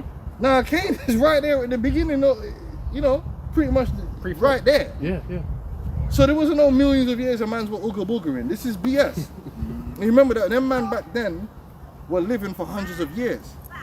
So imagine if you got a genius back then, what they could do. Imagine the level that Adam could be on, like after 800 years of being on Earth, man. Most of these geniuses, what happens is they get old. The man that are like what they call it, innovators. Yeah. They get old and die, and they can't even. These are faculties. And then someone has to pick up their work. What if man could have been living like Tesla was living for like another 500 years? It'd be madness. So Esau tries to get away from these facts, but the facts are they had technology before the flood. It just all got washed away, and it didn't help them. And guess what? Just like now, when the judgment came before the flood, they had technology. They weren't ooga boogering around the place. Of course they had tech. Them man was there, living. Man had to make a big ass boat. Exactly. No one made a big You know boat. what I mean? Like, Right? don't think. They had tape, but the way they'll view it is like very rudimentary. But the man could have had AC on there for all you know. What do you know? Man probably had AC on the boat. You hear me? Like, but the point is that they had tech back then. The tech just didn't save them. The flood come. That's why you have there's a myth of Atlantis, and the whole mythology of Atlantis was there was a group of people that had tech, and they were washed away by what? A flood. Atlantis just represents the world before the flood. The man had tech, right? But the tech, the arrogance, all the wickedness they were doing, it didn't help them. They got washed away. Now the same thing today. Them man got all the technology, but when them missiles drop, and the judgment of fire comes, it's not going to help. Because there's no tech that can overturn the judgment of the Lord. Even though this Harari guy is trying to say, oh, we got the technology to avoid this and avoid that. That's what I guarantee you, the man were back there before the flood talking the same way. Yeah, we got all this tech now. Then a flood come, they didn't think about that one. and then even at the Tower of Cut Babel, into the rain, bro. Yeah, even the Tower of Babel, the same thing. They thought they could surpass such a, they can defy the Most High and these types of things. No. You can't. But they had tech back then, and even after the flood, they had tech. That's why they're able to build all over the world these buildings that Esau to this day don't know how they did it.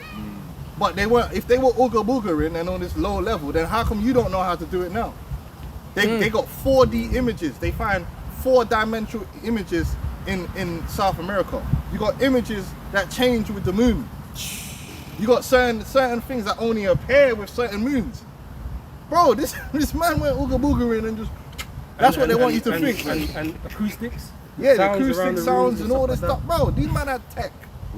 Yeah, I mean, like, don't But that's think- why Esau likes to push the narrative. Oh, you man live in mud huts because that's all we're capable of doing. Like But- he's but bro, the only one that's ever got to a certain level of intelligence. But he lived in caves. You gotta make it. You gotta make figure sense. it. You know what I mean? Which, by the way, mud huts is actually useful in a Keep it cool. Keep it cool. Yeah, but anyway. Yeah, so that was it on it. You had Genesis read 4, the yeah? thing, Genesis, yeah. Genesis 4 and 22. And Zillah, she also bare Tubal Cain, an instructor of every artificer in brass and iron, and the sister of Tubal. Now, when was the Iron Age? 12,000 BC onwards. Okay, so it's already cooked. This already cooked. No, bro, I'm not making it up. The whole thing we just read. You had the Bronze Age, The Stone Age. right? The Stone Age, which has never existed. There was never a time in history where mankind was just ooga boogering like that for millions of years. When I just no, yeah, man used obsidian and stone. Of course, it's a readily available resource. But man will also use iron and also man's use stone today. If it's there to be used and you can utilize it and it's effective, why wouldn't man use it? Wood. Use bricks, no? Yeah, like what's the problem? Like, man have a marble, like what? No. If it works, it works. If you make a hammer out of a rock, But you know what is interesting? What is saying, right? Because every time it mentions these different ages, right, it's always been propagated by weapons and warfare. yeah. So it's not not being classified until someone's using it for war. Say, But if you want to use it for weapon, instruments, I ain't worried about that. bro, they were You know, Cain and them man were using iron swords. Tubal Cain. Let's read it again because man would say we were GMS, we were lying. Look, bro, it's in the scriptures, man. So that shows you all this Iron Age, Bronze Age, Stone Age is garbage. They just made it up. So they just like the geological column, they just made it up, man. It's BS. Don't listen to Esau. Esau is just trying to find a way to push his evolution in there, to get you to believe in his bullshit timeline. I'll read again, Genesis 4 and 22. And Zillah, she also bare Tubal Cain, an instructor of every artificer in brass and iron. There you go. Man was slick with it. And that time period biblically was around 4,000, something like BC, something like that. Yeah? So, but man had iron already. And remember, things could be regional, like certain minerals and whatever course. exist in certain areas. Because it's funny, it mentions about the Iron Age, I read it earlier. It says the Iron Age began around 12,000 BC. Iron replaced bronze due to its accessibility, which means it must be quite abundant for them just to get it like that to make weapons out of it. So it must be in that location they might have had the iron there, you know? Where some other places may not have iron so Tubal much. Cain and that, they were in the that was before the flood, right? Yeah, and that's when they were in the Pangea. Because they had a whole civilization back. They see, when they man think of back then, they're thinking it was a couple man that was around, ooga boogering. Bro, they built up a whole civilization of people. By the time the flood came, they weren't one or two man. It was a whole civilization of people with cities and technology. And the man got blasted. Just like today, you got a whole civilization of people with technology and they're gonna get blasted again for being proud. It's no different. They weren't all dumb. Ooga booga. That's Esau, Fred Flintstone. That never existed, man. The principal thing of man's life is iron. You mentioned it right there. The Lord is the one that gives man knowledge, wisdom, inspires people with knowledge, wisdom, understanding. In one generation, the Lord could give man all the knowledge, or not. But them generations were long. That's what I'm trying to say to you. Them man back then were living for ages, bro. So it's different. You will die by the time you learn anything now. Man, will live. Some of the ages in that time period are crazy. Man's like 600-700 years old, bro. That's your professor. man had we're doing it quick, bro. Credentials. So, Wisdom of Solomon 7:17. For he has given me certain knowledge of the things that are, namely to know how the world was made and the operation of the elements. He's still trying to figure that out. How is the universe made? Yeah, Solomon knew about science, man. And that's why I hate this ideology that the Bible and science are opposed to each other. It's not. The Bible and Esau's pseudoscience, Stone Age, that is opposed. But true science, the Bible is science. What are you talking about? The Bible Science is just truth. means knowledge. It's knowledge. The Bible is not against knowledge. And in the kingdom, we're not going to be ooga boogering either. We're going to have technology. We're going to have roads. You know, I know some brothers in my, bro, you need roads, man. Yeah. What the fuck, bro? Roads is a necessity. It's just, there's a way to apply wisdom in how you put roads. But if you don't have roads, shit just gets fucked up. You don't have commerce. You don't have commerce. You need roads. Like, we're gonna chop trees down, but we're not gonna chop trees down like how Esau chops trees down. Because you need how to chop a tree down to get wood. Exactly. Yeah. Certain things, and you need technology too. Because I ain't chopping the tree down with my bare hands, am I? So it's, in the kingdom of heaven, we're gonna have the word. When you look at the word technology, tech. Eat in my hand. Bro, it's like we're gonna have technology. There's nothing wrong with technology. It's like we always say, it's an operating system. It's the person that's behind it and how you're applying things. You can apply science in a way which is at harmony with life, or you could do foolishness. Like what Esau has done. It's like the land Sabbath. Yeah, you work the land for 7 years. The 7th year you didn't rest. Right, there's a way to do things that's good for the planet. Yeah, tools is technology. So we ain't gonna have no tools. Just bare hand and everything. You wanna peel the damn orange with your teeth and shit. Which you could do that if you want. Or you could just have a knife. A knife is technology. To make a knife requires technology. Do you know what I'm saying? So we're gonna have the word technology, tech meaning skill, you don't know. Tech talk, yes. And ology means the study of. Technology is the study of skill. It's about applying knowledge skillfully in order to achieve a goal. And there's nothing wrong with technology. And there's nothing wrong with proper science. When it's applied with the spirit of the Lord behind it, in righteousness. Now it's gonna be technology that's gonna be in harmony with the earth and ethical technology. Yeah? Ethical technology. Esau doesn't apply righteousness. So his technology is always weirdo and corrupt and all kind of foolishness. But yeah, we're gonna have, you go to a city in the kingdom, you think there's gonna be dirt everywhere. You're gonna have paved roads. You even said we're gonna have paved with gold. Yeah. I mean, some brothers have this idea that Esau started paving cities. Like, no, it's like, you kind of have to have a paved city. Anywhere where people walk too much, it just ends up being fucked, like if you just have mud. And it says that gates will be open continually. So, but do you need to concrete everything without applying what? Wisdom and concern. And that's what a lot of times Esau negates wisdom just to get shit done. Do you know what I mean? And then it causes a problem that he didn't foresee. But when you got the wisdom of the Lord on your side, you foresee these issues, man. And you do things with proper knowledge, wisdom, and understanding, man. What, if you ain't gonna have toilets? You can have a toilet. There's nothing wrong with a toilet. There's nothing wrong with a sewage system. You need a sewage system. Everybody can't dig a hole and shit in it, bro. If you're all living in one place, it just gets mad. It might work if you got like a small family in a little area, but the more people you end up having in an area, everybody can't dig a hole and shit in it. You might have to come up with a different solution, and there's nothing wrong with that, as long as the solution you're applying the wisdom, knowledge of the Heavenly Father in the right way and adhering to the laws. So in the kingdom, we're gonna have technology, man. You know what I'm saying? Just not the way Esau's doing everything. You get radiated and and die, or the technology's making you dumb. You know what I'm saying? Or you know what I'm saying? Or it's making you obsolete. Some technologies are not necessary. Some technologies are not necessary, man. You know, but that's because the reason Esau invented that technology was to replace you, rather than help you. He's really replacing you. And isn't that what the problem we're having now?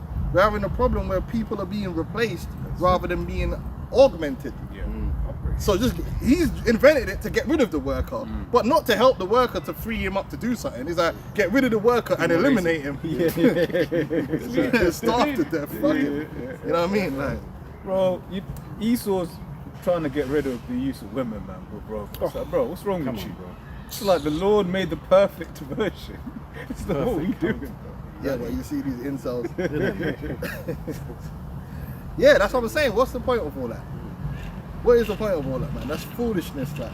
But that's because, like I said, the spirit of Esau is coming from the wrong place. So whatever he puts his hand on is gonna go astray, because he's always coming from a position of pride and predatory nature and oppression.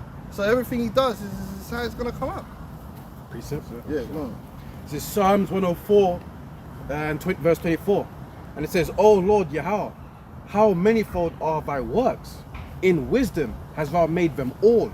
The earth is full of thy riches. That's right, man. Man, the earth, man. Bro, like, oh, it's too much. There's too much of so many different things. So many things have so many uses, man. That man ain't even found all the uses and the different perfumes. Even if you're into perfume, the different scents that you can make and all these different things, bro. There's so much in this earth, man. There's so much to explore, so much to learn, so many mysteries. You know what I mean? Like, it's crazy. And that's just here on earth. The wondrous natures of the creation of the Lord, and Esau just running around here like he know everything and just giving himself all the praise and the glory, and he's making the earth look shit. Like, man, they're not even happy here no more because of this, man. The Lord literally provided a place that provides everything we need plus more. Not just the essential things, but even the luxury things. It's provided for us. Because the Lord could have just made it where all you get, yeah, is like the salt. You know what I mean? Just eat dirt. He could have made it where to survive, you literally just eat dirt, yeah, and drink water. That's it. Man ain't even got a tongue to taste. He just like a roll, you know, and the shit just mixes around and it just takes out the iron, the phosphorus and all that, and you just grow. No, the Lord's like, no. You're gonna eat, yeah, but I'm gonna create different flavors, different things. You know what I'm saying? Like, you know, tomatoes, greens, tomatoes. You name it. Bro, it's crazy. Food in itself is a whole. You could be a chef, yeah, and just it will take you your whole lifetime to grow through the earth, yeah, and you'll always these top chefs like Gordon Ramsay and these guys. The reason they're on the level they are is because they stayed in their little one place. These men are going all over the world because there's things you can learn from different chefs everywhere about this different ingredient and that, and you can never learn it all. You can never learn it all. That's why the man have to be humble to be top chefs, because there's always something new to learn. Because there's all kind of different, you know what I mean, man? It's crazy, and that's just food. Different ways to cook it. Yeah. You know what I mean? Not only that. Different orders of things. Like for instance, I know like in some cuisines, I think like Elam do this, where like they fry the seasoning first. Yeah. As an example, You have to and fry then the curry, yeah. Yeah, and then they'll put whatever it is on top. Whereas like I grew up the other way, where it's like let's say you might put the meat, you obviously season the meat, but it's like the seasoning went on the meat as opposed to the seasoning was fried and stuff like that. But it's like all of those little things, and you're getting, you know, a different flavor profile from it and stuff like that. Yeah, of course. Listen, there's so much, man. As long as you do it lawfully, there's so much variety and so much to everything, man. Yeah. Even liquor. That's why you go to a bro. Liquor ain't just liquor. Yeah. Everywhere you go on holiday, they got their local thing. Yeah. You go France, Italy, they got the lemon silly, whatever you call it, lemon celli or whatever. Limoncello, see? Yeah, that's their local thing. They don't make that in the UK. Here they got the cider, and different things, and bro, even the whiskey, bro. Let's get into whiskey. We need to go do a little whiskey taste. Bro, there's all kind of different whiskeys. You can't even say you don't like whiskey, because you might say you don't like whiskey because you've had one particular whiskey, but then there's another whiskey that's like, oh shit, that's what I tell people all the time. Wine, you can't say you don't like wine until you've tried all the different types of red wines, because if you tell me Chardonnay, Chardonnay, yeah, to me, that's Satan. So I would say, nah, if you gave me Chardonnay and said that's wine, I'll say I'm never drinking wine again in my life. But there's so many different wines, man. Because like, that's not wine. That's not wine. Fish, you can't, when people tell me they don't like fish, I'm like, bro, come on, man. Don't tell me that. Just tell me the type of fish you don't like. Don't tell me you don't like fish. Because not all fish is the same. Racist. Racist. Because a sea bass ain't the same as a snapper. Was it red mullet? Oof. Was it red mullet? The red, red. You know, if you eat a tuna ain't the same as a what's that greasy one, man? Sardine. Nah. Shit, what am I Skip back. It's proper oily fish, man. You got a strong fucking flavour. Yeah, it's forgetting. But yeah, you know what I'm talking about. You got fish that are really strong, oily, fishy flavour. Then you might have a light, buttery flavour. Then you have cod, which is even lighter and whiter and fluffier. Place, haddock. You know what I'm saying? There's all different type of fish, different ways to cook it. You know, boil it, fry it, greens, tomatoes. Bro, the Lord created the earth with so much goodness in there, and all we have to do is keep the laws, and He provides us with the knowledge. He could have withheld the knowledge from us, but He inspires man with the knowledge of so many different things. Just keep the laws, and we'll get it. We'll unlock everything. Can I read something quick? Sorry. And then Esau start genetically modifying shit and chemicalizing everything. Oh man, when you look at like farmed is it tuna? Yeah, farmed tuna. Mackerel. Yeah, Mackerel's strong, man. Yeah, the farm tuna, man, they be going through hell, man. When you look at them, like the Scottish farm tuna, is like with lesions on them and shit like that, man. So it's peak. This is from Genesis chapter 1, verse 29. God said, "Behold, I have given you every herb bearing seed which is upon the face of all the earth, and every tree which is the fruit of a tree yielding seed, so it shall be to you for meat. And to every beast of the earth, and to every fowl of the air, and to everything that creepeth upon the earth, wherein there is life, I have given every green herb for meat." And it was so. Yeah, Most I gave us everything. The base You of know? all the food chains goes back to what? Greenery. Even wheat is really grass. So we eat grass. You know, and you could do so many things with the wheat. You could do so many things with the corn. You know? It's amazing, man. And you know, but through sin and wickedness, we've turned the perfect place, a place that is created for us to habit, to be a habit, just like a womb. That's where you get the word habitat. Woman is a habitat. A womb is the perfect place for a baby to develop. It's perfect. It's got everything they need. The right warmth, the right everything. That's because guess what? The womb was created for the baby to be in. Guess what? The earth is the perfect place for us to live. You know, it's the perfect place. It's got everything we need, but it was turned to evil. It works against us, not because it's bad, but because of wickedness, because of sin. And that's why the kingdom is going to unlock the earth, man, in a different type of way. Whew.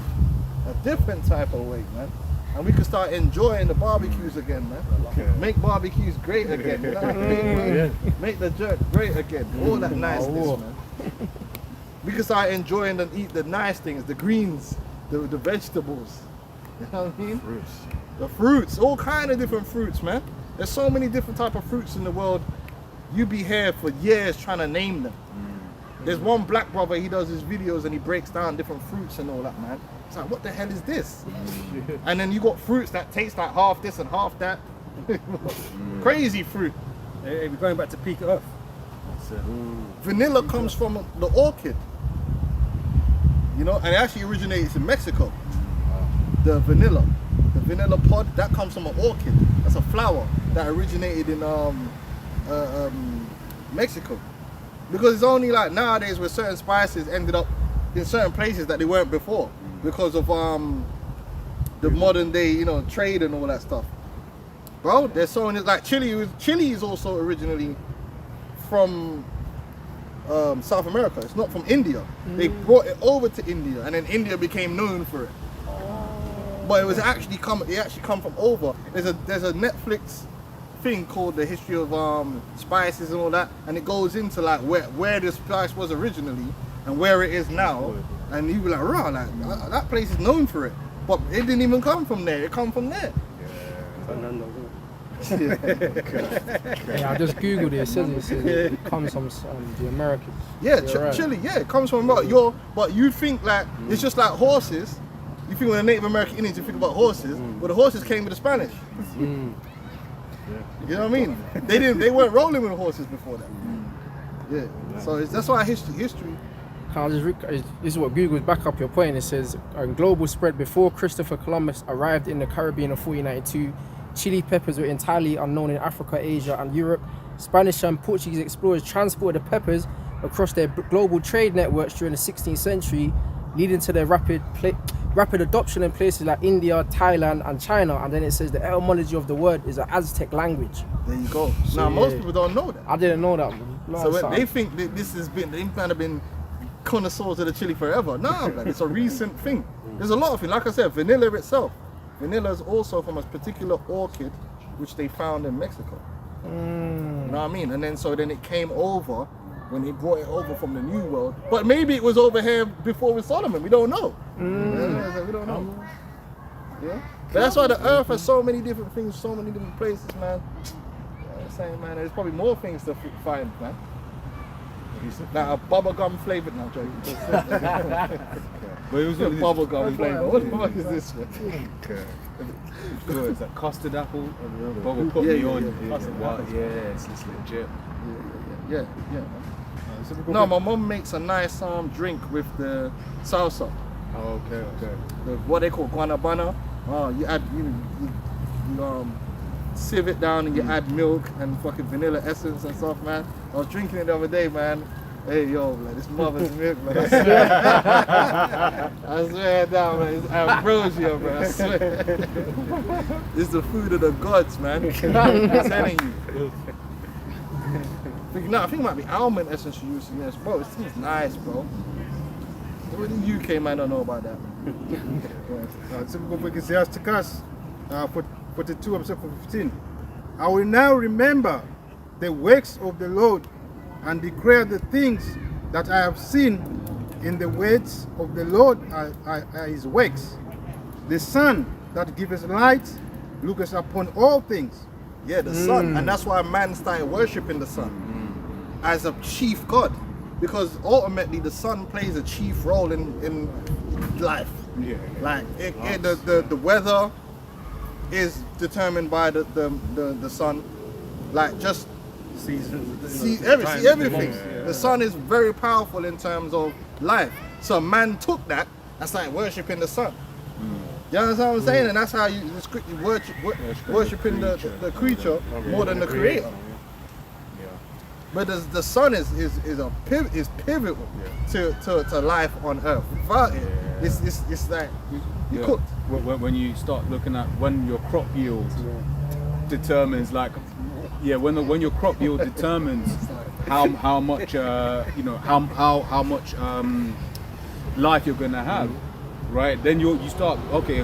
There's not a good sun. If it's just raining all the damn time, then we can't plant. We can't do this.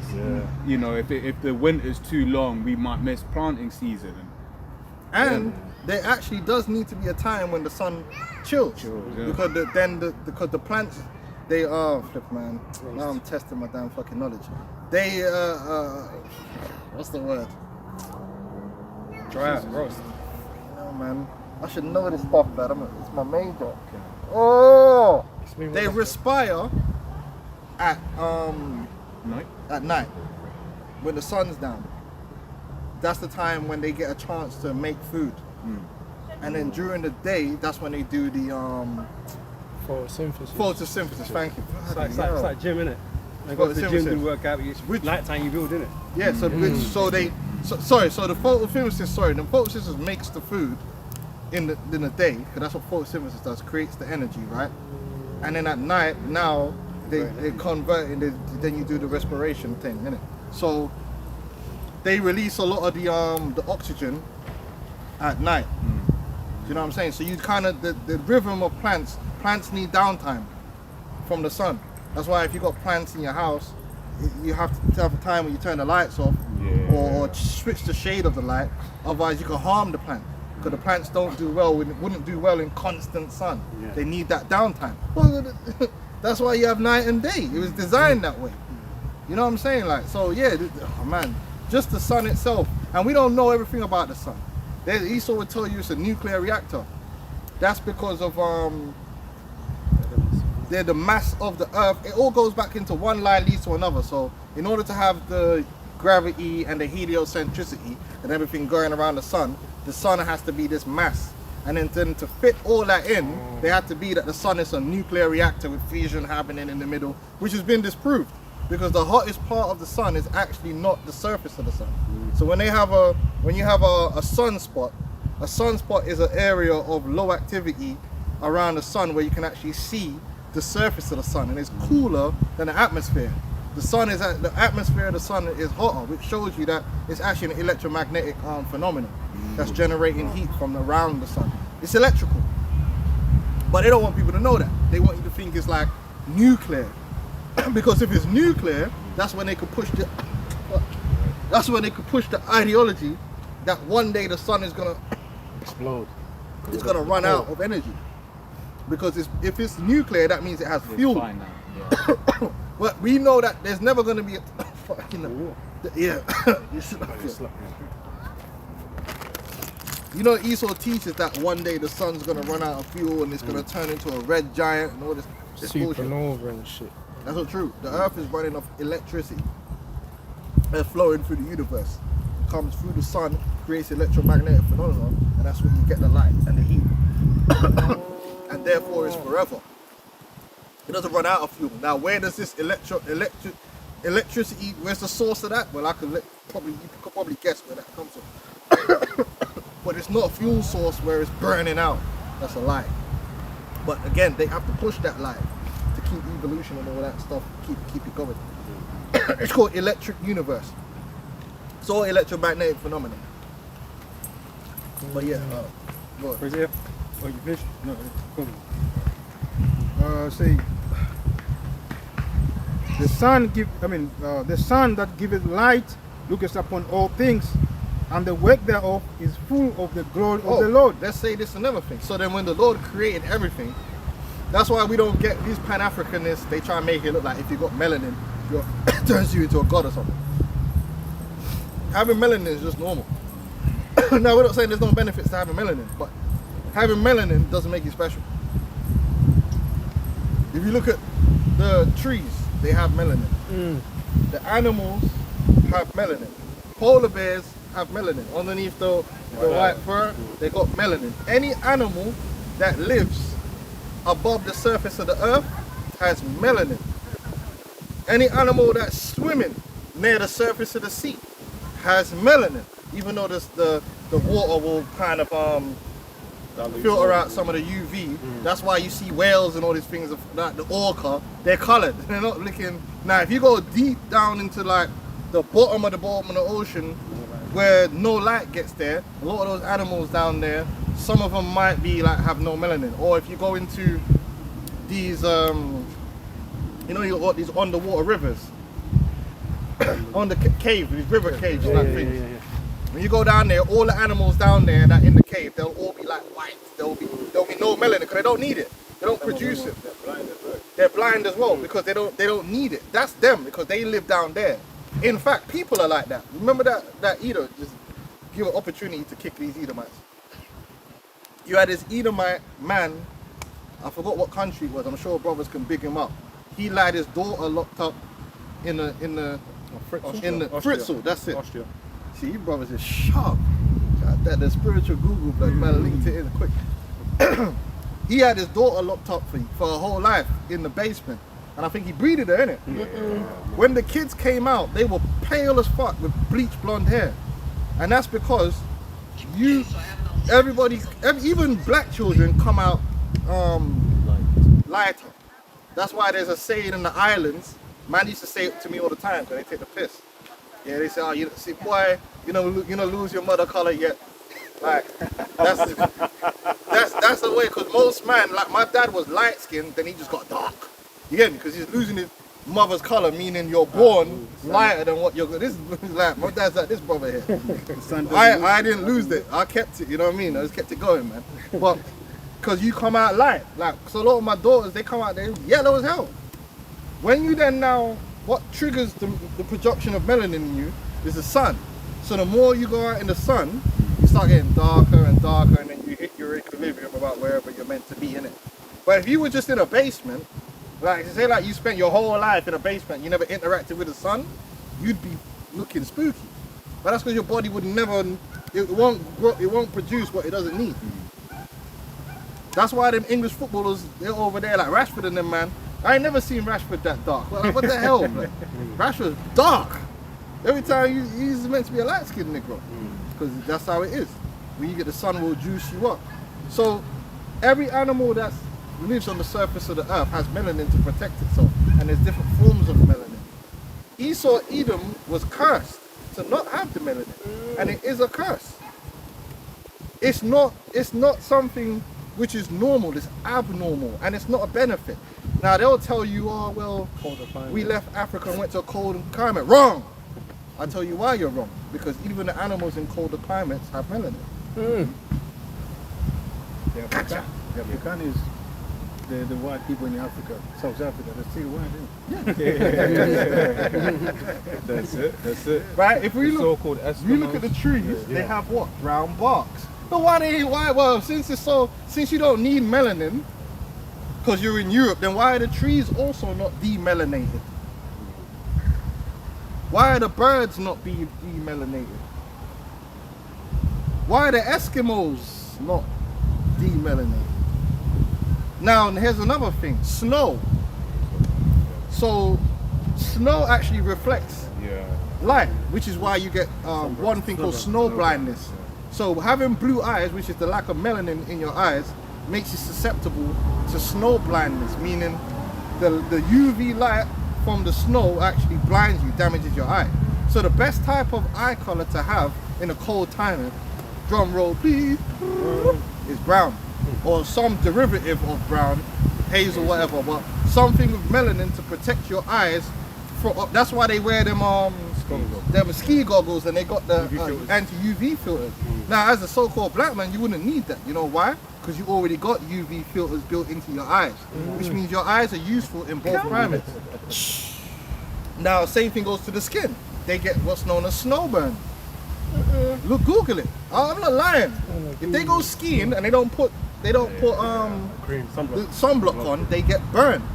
Well, that destroys your whole argument, because I thought the cold climate, which would explain why Eskimos are also melanated people. So no, you didn't. There's no place on Earth where it's advantageous to not have melanin except where? The bottom of the ocean and in your cave your whole life. So no, Europe is not somewhere where being light skinned favors you. It doesn't. In fact, I'll give you another thing too, the Afro hair. The Afro hair is useful in a hot climate because what will kill you is your head gets cooked from sunstroke. The top of your head overheats. So when you got a big ass Afro, you don't have to wear one of them big, because that's what them hats do. Them big turban hats, it's just replicating an Afro. It's putting distance between the direct heat and the top of your head. So in a way, the Afro protects your head from overheating from direct sunlight. Now, hold on.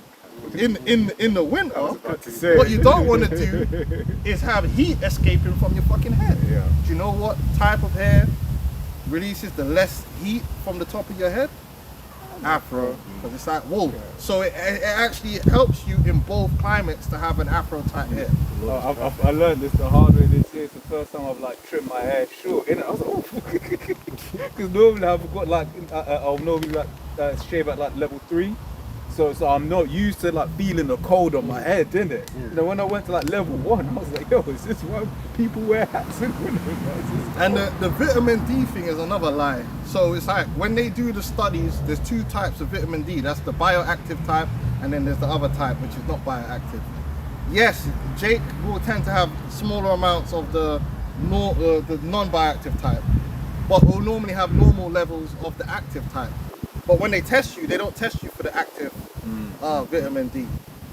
So then they'll tell you you've got a vitamin D deficiency. It's overdiagnosed. And the reason they do that is to, again, to push the idea that we are at a disadvantage in these climates. But then again, I'd have to point you to the Eskimos, and it kind of cooks the whole situation. So yeah, we just have to shit on Esau for a little while. Esau Edom, he doesn't belong on the face of the earth. Based upon every animal every being that is made to be on the face of the earth has melanin, point blank period, and you can't point to me one that doesn't. If they don't, it's a genetic mutation which is recessive, and it's actually weaker, like a lion, albino lion, like it's not supposed to be. Don't talk about polar bears, because polar bears are black. Exactly. Yeah. Can I bring this one? This is Job 30 from the top. But now they that are younger than I have me in derision, whose fathers I would have disdained to have set with the dogs of my flock. Yeah, these men are, he's getting inferior. That's why you can't get into the England football team, bro. But it's okay because when they win, you can also celebrate. France had the right idea. They just from day one, they said no, like get these youths out of the interiors of Paris, send them to Clairefontaine or whatever. They're the first ones that decided to do this. They said, you know what, man, we're gonna get all the best youths. We're gonna put them in a specific academy just for them. So you can go back and find images. Anelka's there, Henry's there.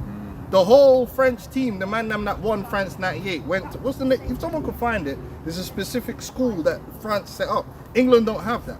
England have got like all different academies. And then, you know, the different club, Arsenal Academy, Chelsea Academy.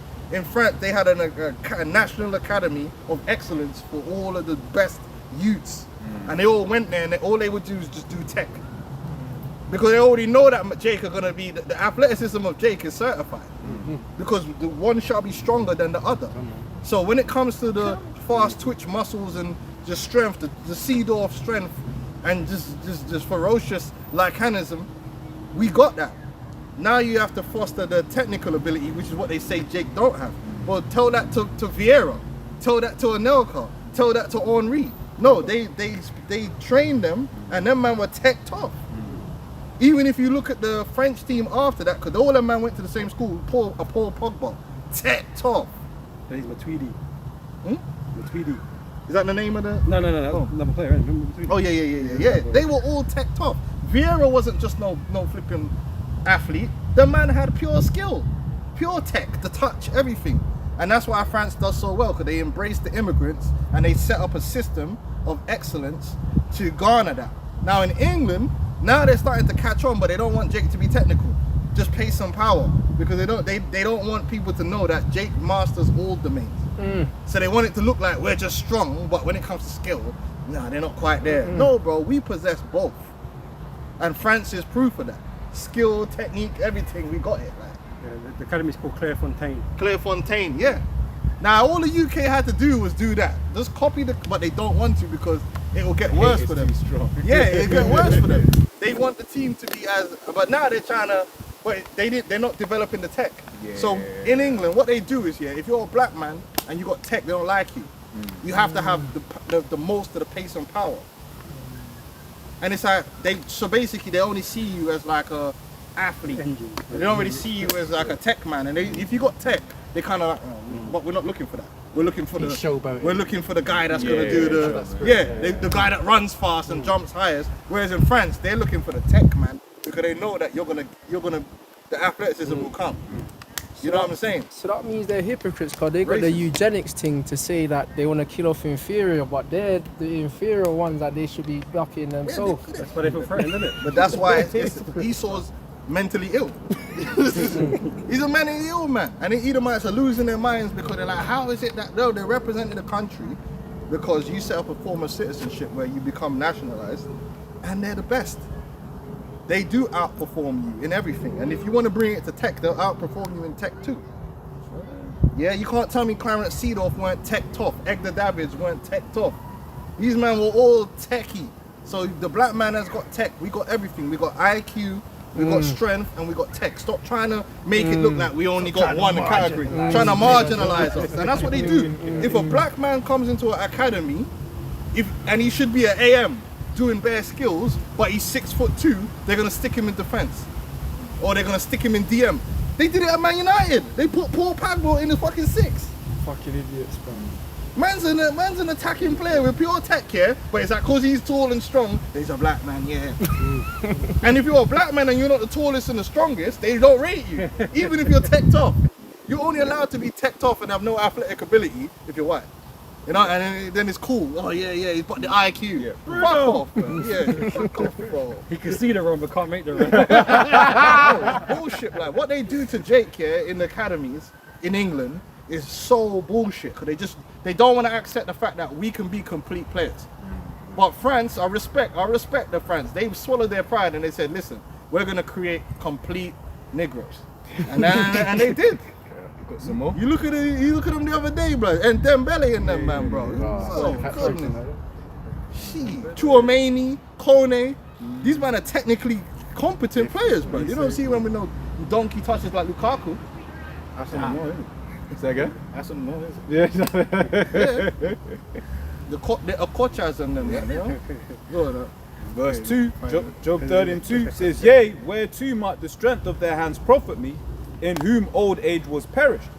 For want and famine they were solitary, fleeing into the wilderness in former time desolate and wait, who cut up mallows by the bushes and juniper roots for their meat. They were driven forth from among men, they cried after them as after a thief, to dwell in the cliffs of the valleys, in caves of the earths and in the rocks. Among the bushes they brave. Oh, no, that's a boogering. Yeah, Boogering. Oh, what was that? The Whitakers. On YouTube, man, if you watch the Whitakers, man, soft white underbelly. Incest. But that's what you really are. He was a virgin. And that's what Yeah, we're finding literally. out, man, that the Lord basically blessed you and gave you some elites here that could run with something. And those elites knew how to use other people. So those elites knew how to, oh, that Negro, he got a good idea. Hey, come here, Negro, steal that idea, take it. They understood that. You Edomites seem to think that you average Edomites are inventors. Listen, let me tell you this for free. Inventors of abominations. If I take a bunch of random Edomites from any country, whether it's America or not, and I put you somewhere and you're disconnected from your own elites, from money and capital, and I just say, yeah, build a civilization. You man are cooked. You ain't getting no TVs. You're not gonna get no. Stop acting like the average Edomite is some engineer level genius that can just build. No, You're gonna get ass cracked beer fountains and shit. bro. if they'll be able to make beer. Yeah, that's what I'm saying. Most of you Edomites, right, are not civilization building quality, bro. Let's just be honest, man. The proof of that was when they landed in the Americas. Yeah. Right, they wouldn't have made that first winter. In fact, they didn't, because they resulted in cannibalism. Right, you look in Jamestown, right, and they look at the bones. The bones had markings on them that were consistent with cannibalism, right? And it was our brothers Gad and Reuben that helped them survive. The Lord put the spirit on them to have mercy Exactly. on that bitch ass and not just kill you. It's the Lord that raised. That's why the scripture says it's the power of the Lord to take the basis of men, man, and put them up. The Lord could take a guy that's at the bottom and put them at the top and have a whole bunch of circumstances fall in their favor. And what fell in your favor is your sword was winning. Your sword was winning, and then now you got the sword and you got the money. So you got your own intellectuals, but you can also now use the intellectuals of other nations to your benefit, which most nations have done that. The Babylonians did it. What did the first thing that man did? Yo, which one of these Israelites got an IQ? Bring them over here, let's use them. So they brought Daniel and Shadrach and Meshach and Abednego and all the high IQ Israelites here to help build up their nation. It's not a new thing, but they didn't pretend that's not the case. They would they have to acknowledge, but Talent, you man would be like, no, No the, talent. the Negroes are not smart at all, they're all low IQ, they can't do nothing, blah blah blah. This is what makes you Edomites different. You just can't accept like, no, we had help. Like, yes, Jake that was amongst us, it made inventions too and contributed towards the development of your nation. Other nations, heathens, made inventions and contributed. No, it was just us. Bob from the pub with the pot belly. Yeah, on Twitter. Yeah, they got a low IQ over there. You know, we built we who? You didn't do nothing. You and your whole bloodline ain't invented a damn thing. Your bloodline was mainly man in the coal for it is the sound of the man working on the That's what you were doing. Your bloodline was in a coal mine somewhere in the black country, fucking picking coal. You didn't invent nothing, bro. The point I want to say invented is, you know, remember we used to have aerials on the TVs, right? And he was busted Put a up, hanger in put a there. hanger in here and bending the hanger Yeah. around to make it work. That's where the most of them Pretending. done. Like they're a nation of inventors. What have you invented? What has anyone in your family invented, bro? You were coal miners and chimney sweeps, blood. Stop fucking around, bro. Or they put you on a damn production line and you went, yeah. You didn't invent that process. Stop trying to. You're living off other people and trying to disrespect everyone else. Get the hell out of here, man. They put your ass somewhere in the jungle somewhere. You will die. You will die. You and your whole family. They put you in the jungle. You will die. Without the protection of the society that you live in, just like anyone else. Well, them Africans will survive. Them low IQ ones, them might start biting the trees. Yeah, but that's good because there's certain certain plants that you can't just eat. Yes, that's a certain knowledge. Bro, You take need away wisdom, McDonald's, man. Man can't even cook, man. Half of these men can't start a fire, man. And we talking about we built civilization. We was Vikings and shit. Shut the hell up, man. You're going into slavery, Never man. made a boat in his life. Get seasick. I don't want to hear nothing about IQ from these Edomites, man. Because we know you very well. And the majority of you Edomites are dumb.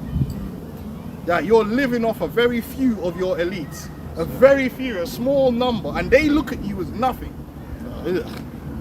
Hey, Gregory, who is this chap? What's your name?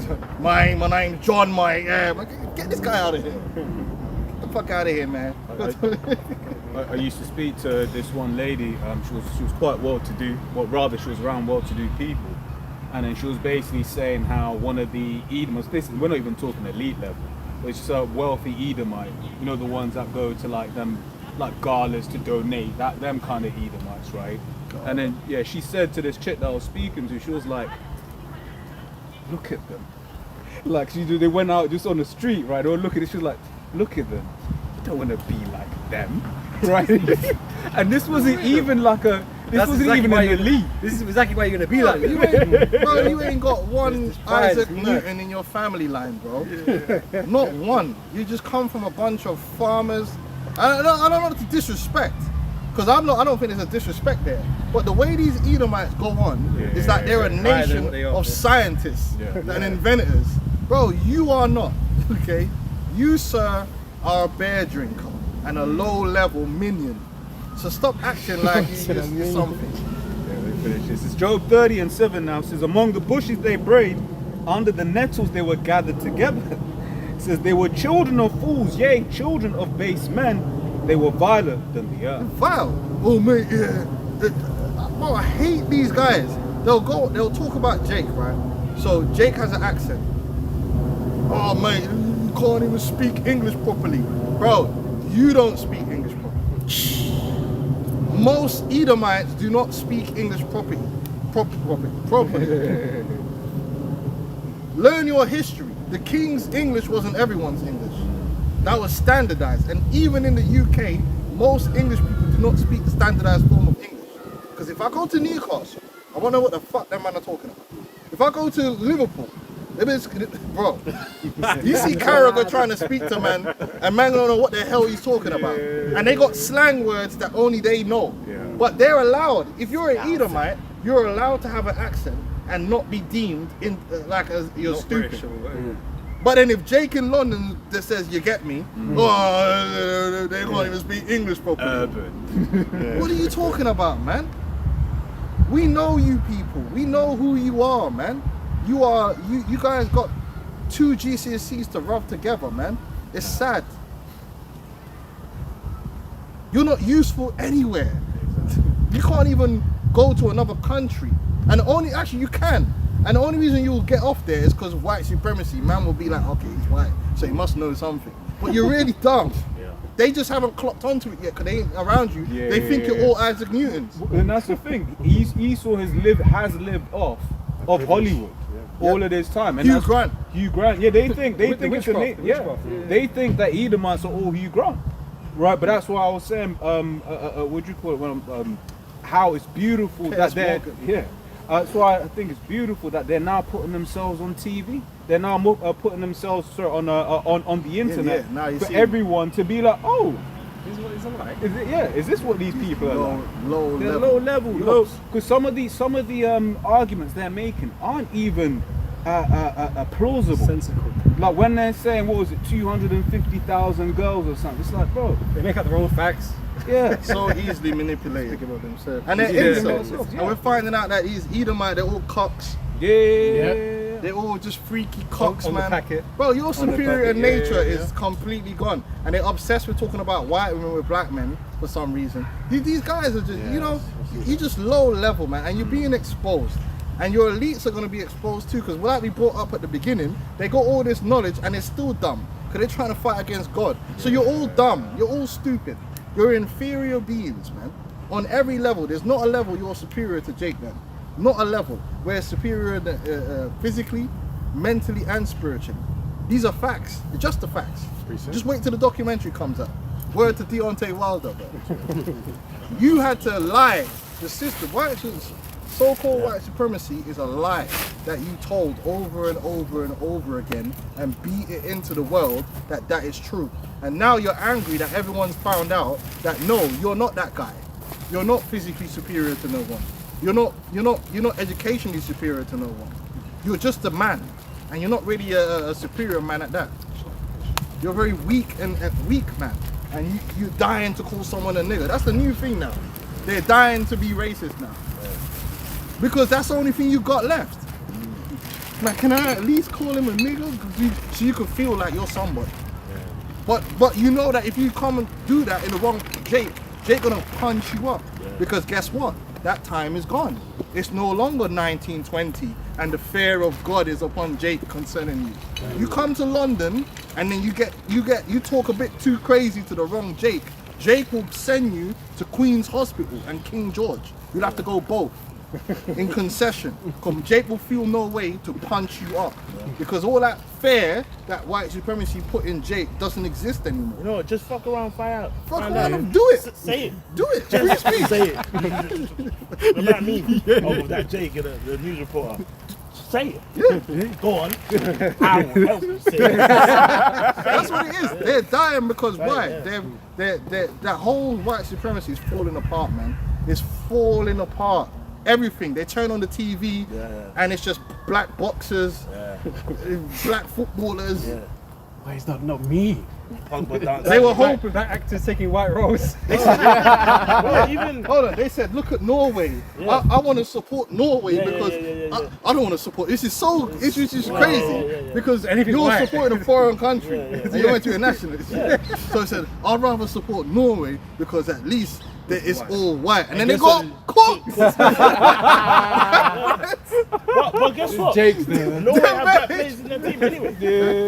Bob, and he's a baller. He's a baller. You might have to come over these sides still.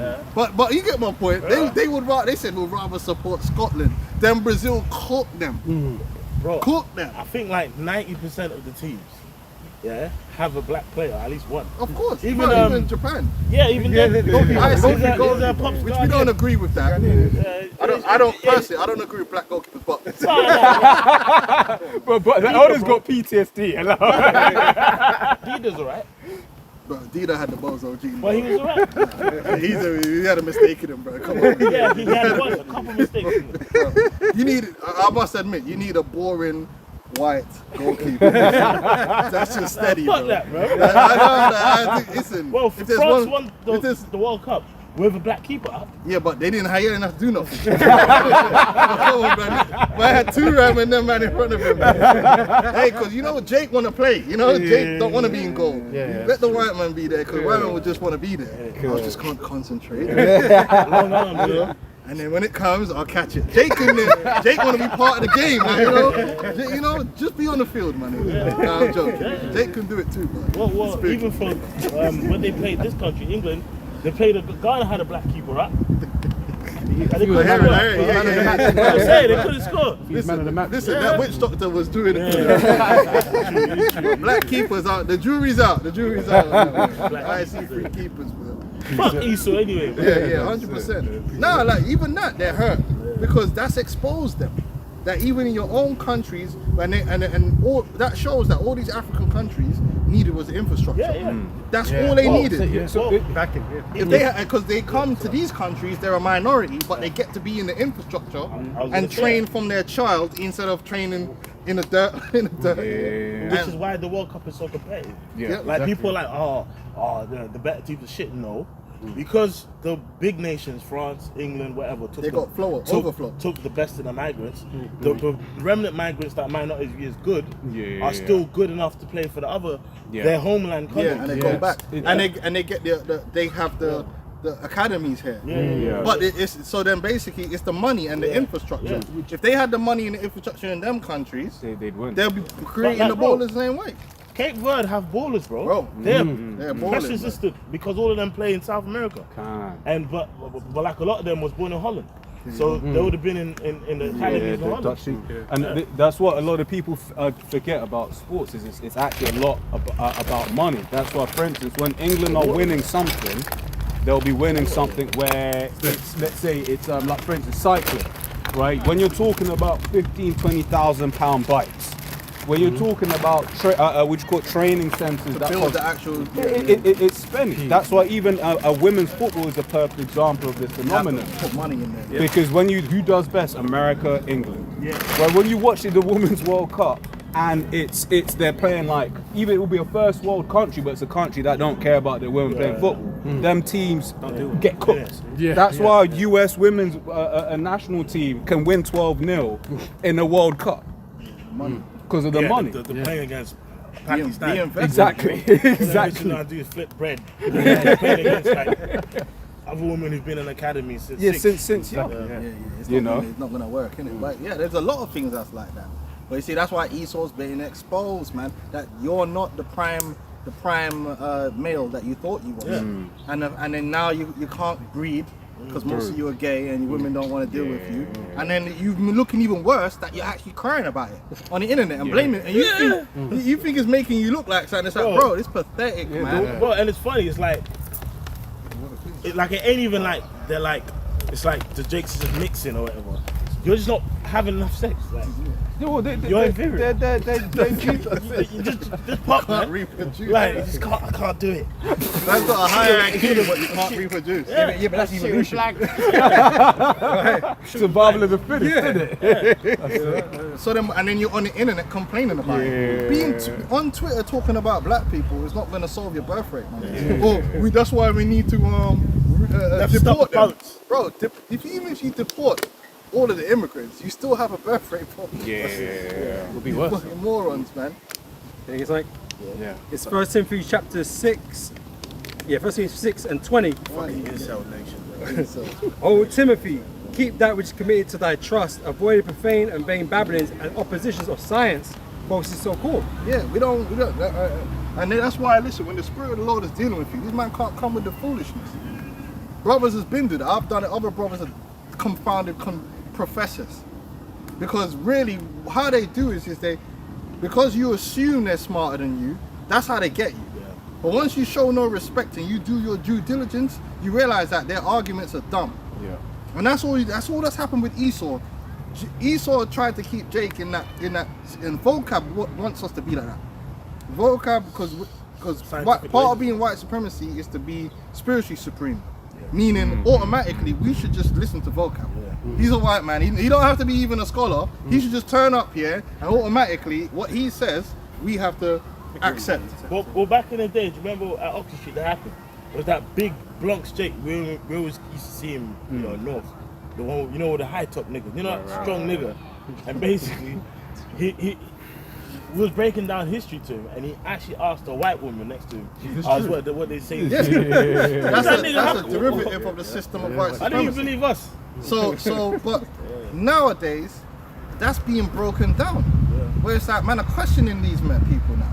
Man are standing up to them and saying, no, we got our own knowledge and our own brain, and we could verify things for ourselves. We don't need you to verify our breakdowns. We don't need you to tell us whether the prophecy, we're breaking it down the right way. Even though you're saying you don't know the prophecy, and you're still trying to tell us we're wrong.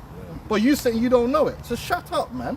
And this is where it's coming to, that part of being an Israelite is getting back into that spirit of, we ain't gonna hear nothing from you. You are not the great one that we just need to go through and whatever you say, Esau, and be cowering over you. We'll punch you up, man. We go through days wishing that Edomite would. I have fantasies, man, about being on a train and then I catch myself now, but I might end up on camera and stuff. But I have fantasies about Edomite just crossing the line. Can I get a piece so I can punch man up side his head, bro. Real talk. I'm sure brothers be having them little shadow boxing in their mind, bro. Like, blood, I wish this Edomite would say some shit. Now, before, we wouldn't be thinking like that.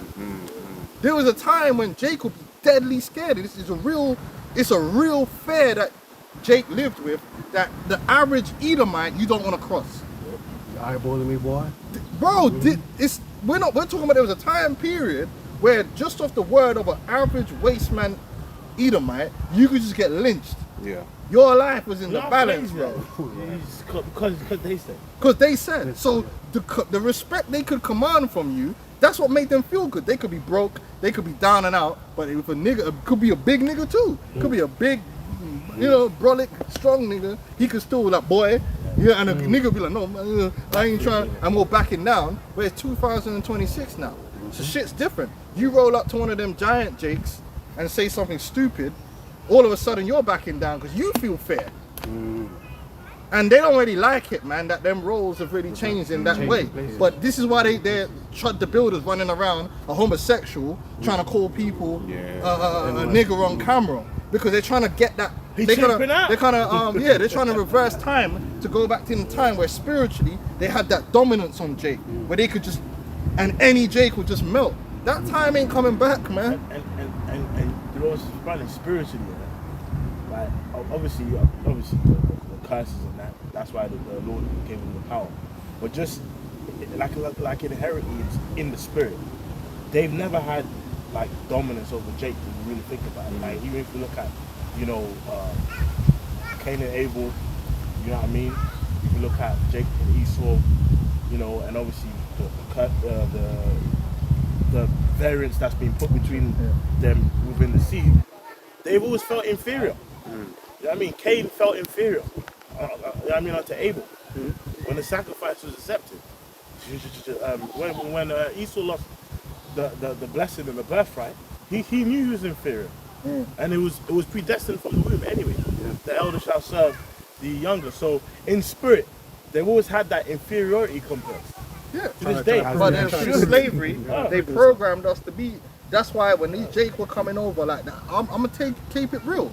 See, on the islands, them niggas worship these crackers, man, for a long time. And I mean worship, even now, but not as much as before. That's what I'm saying. That spirit is disappearing.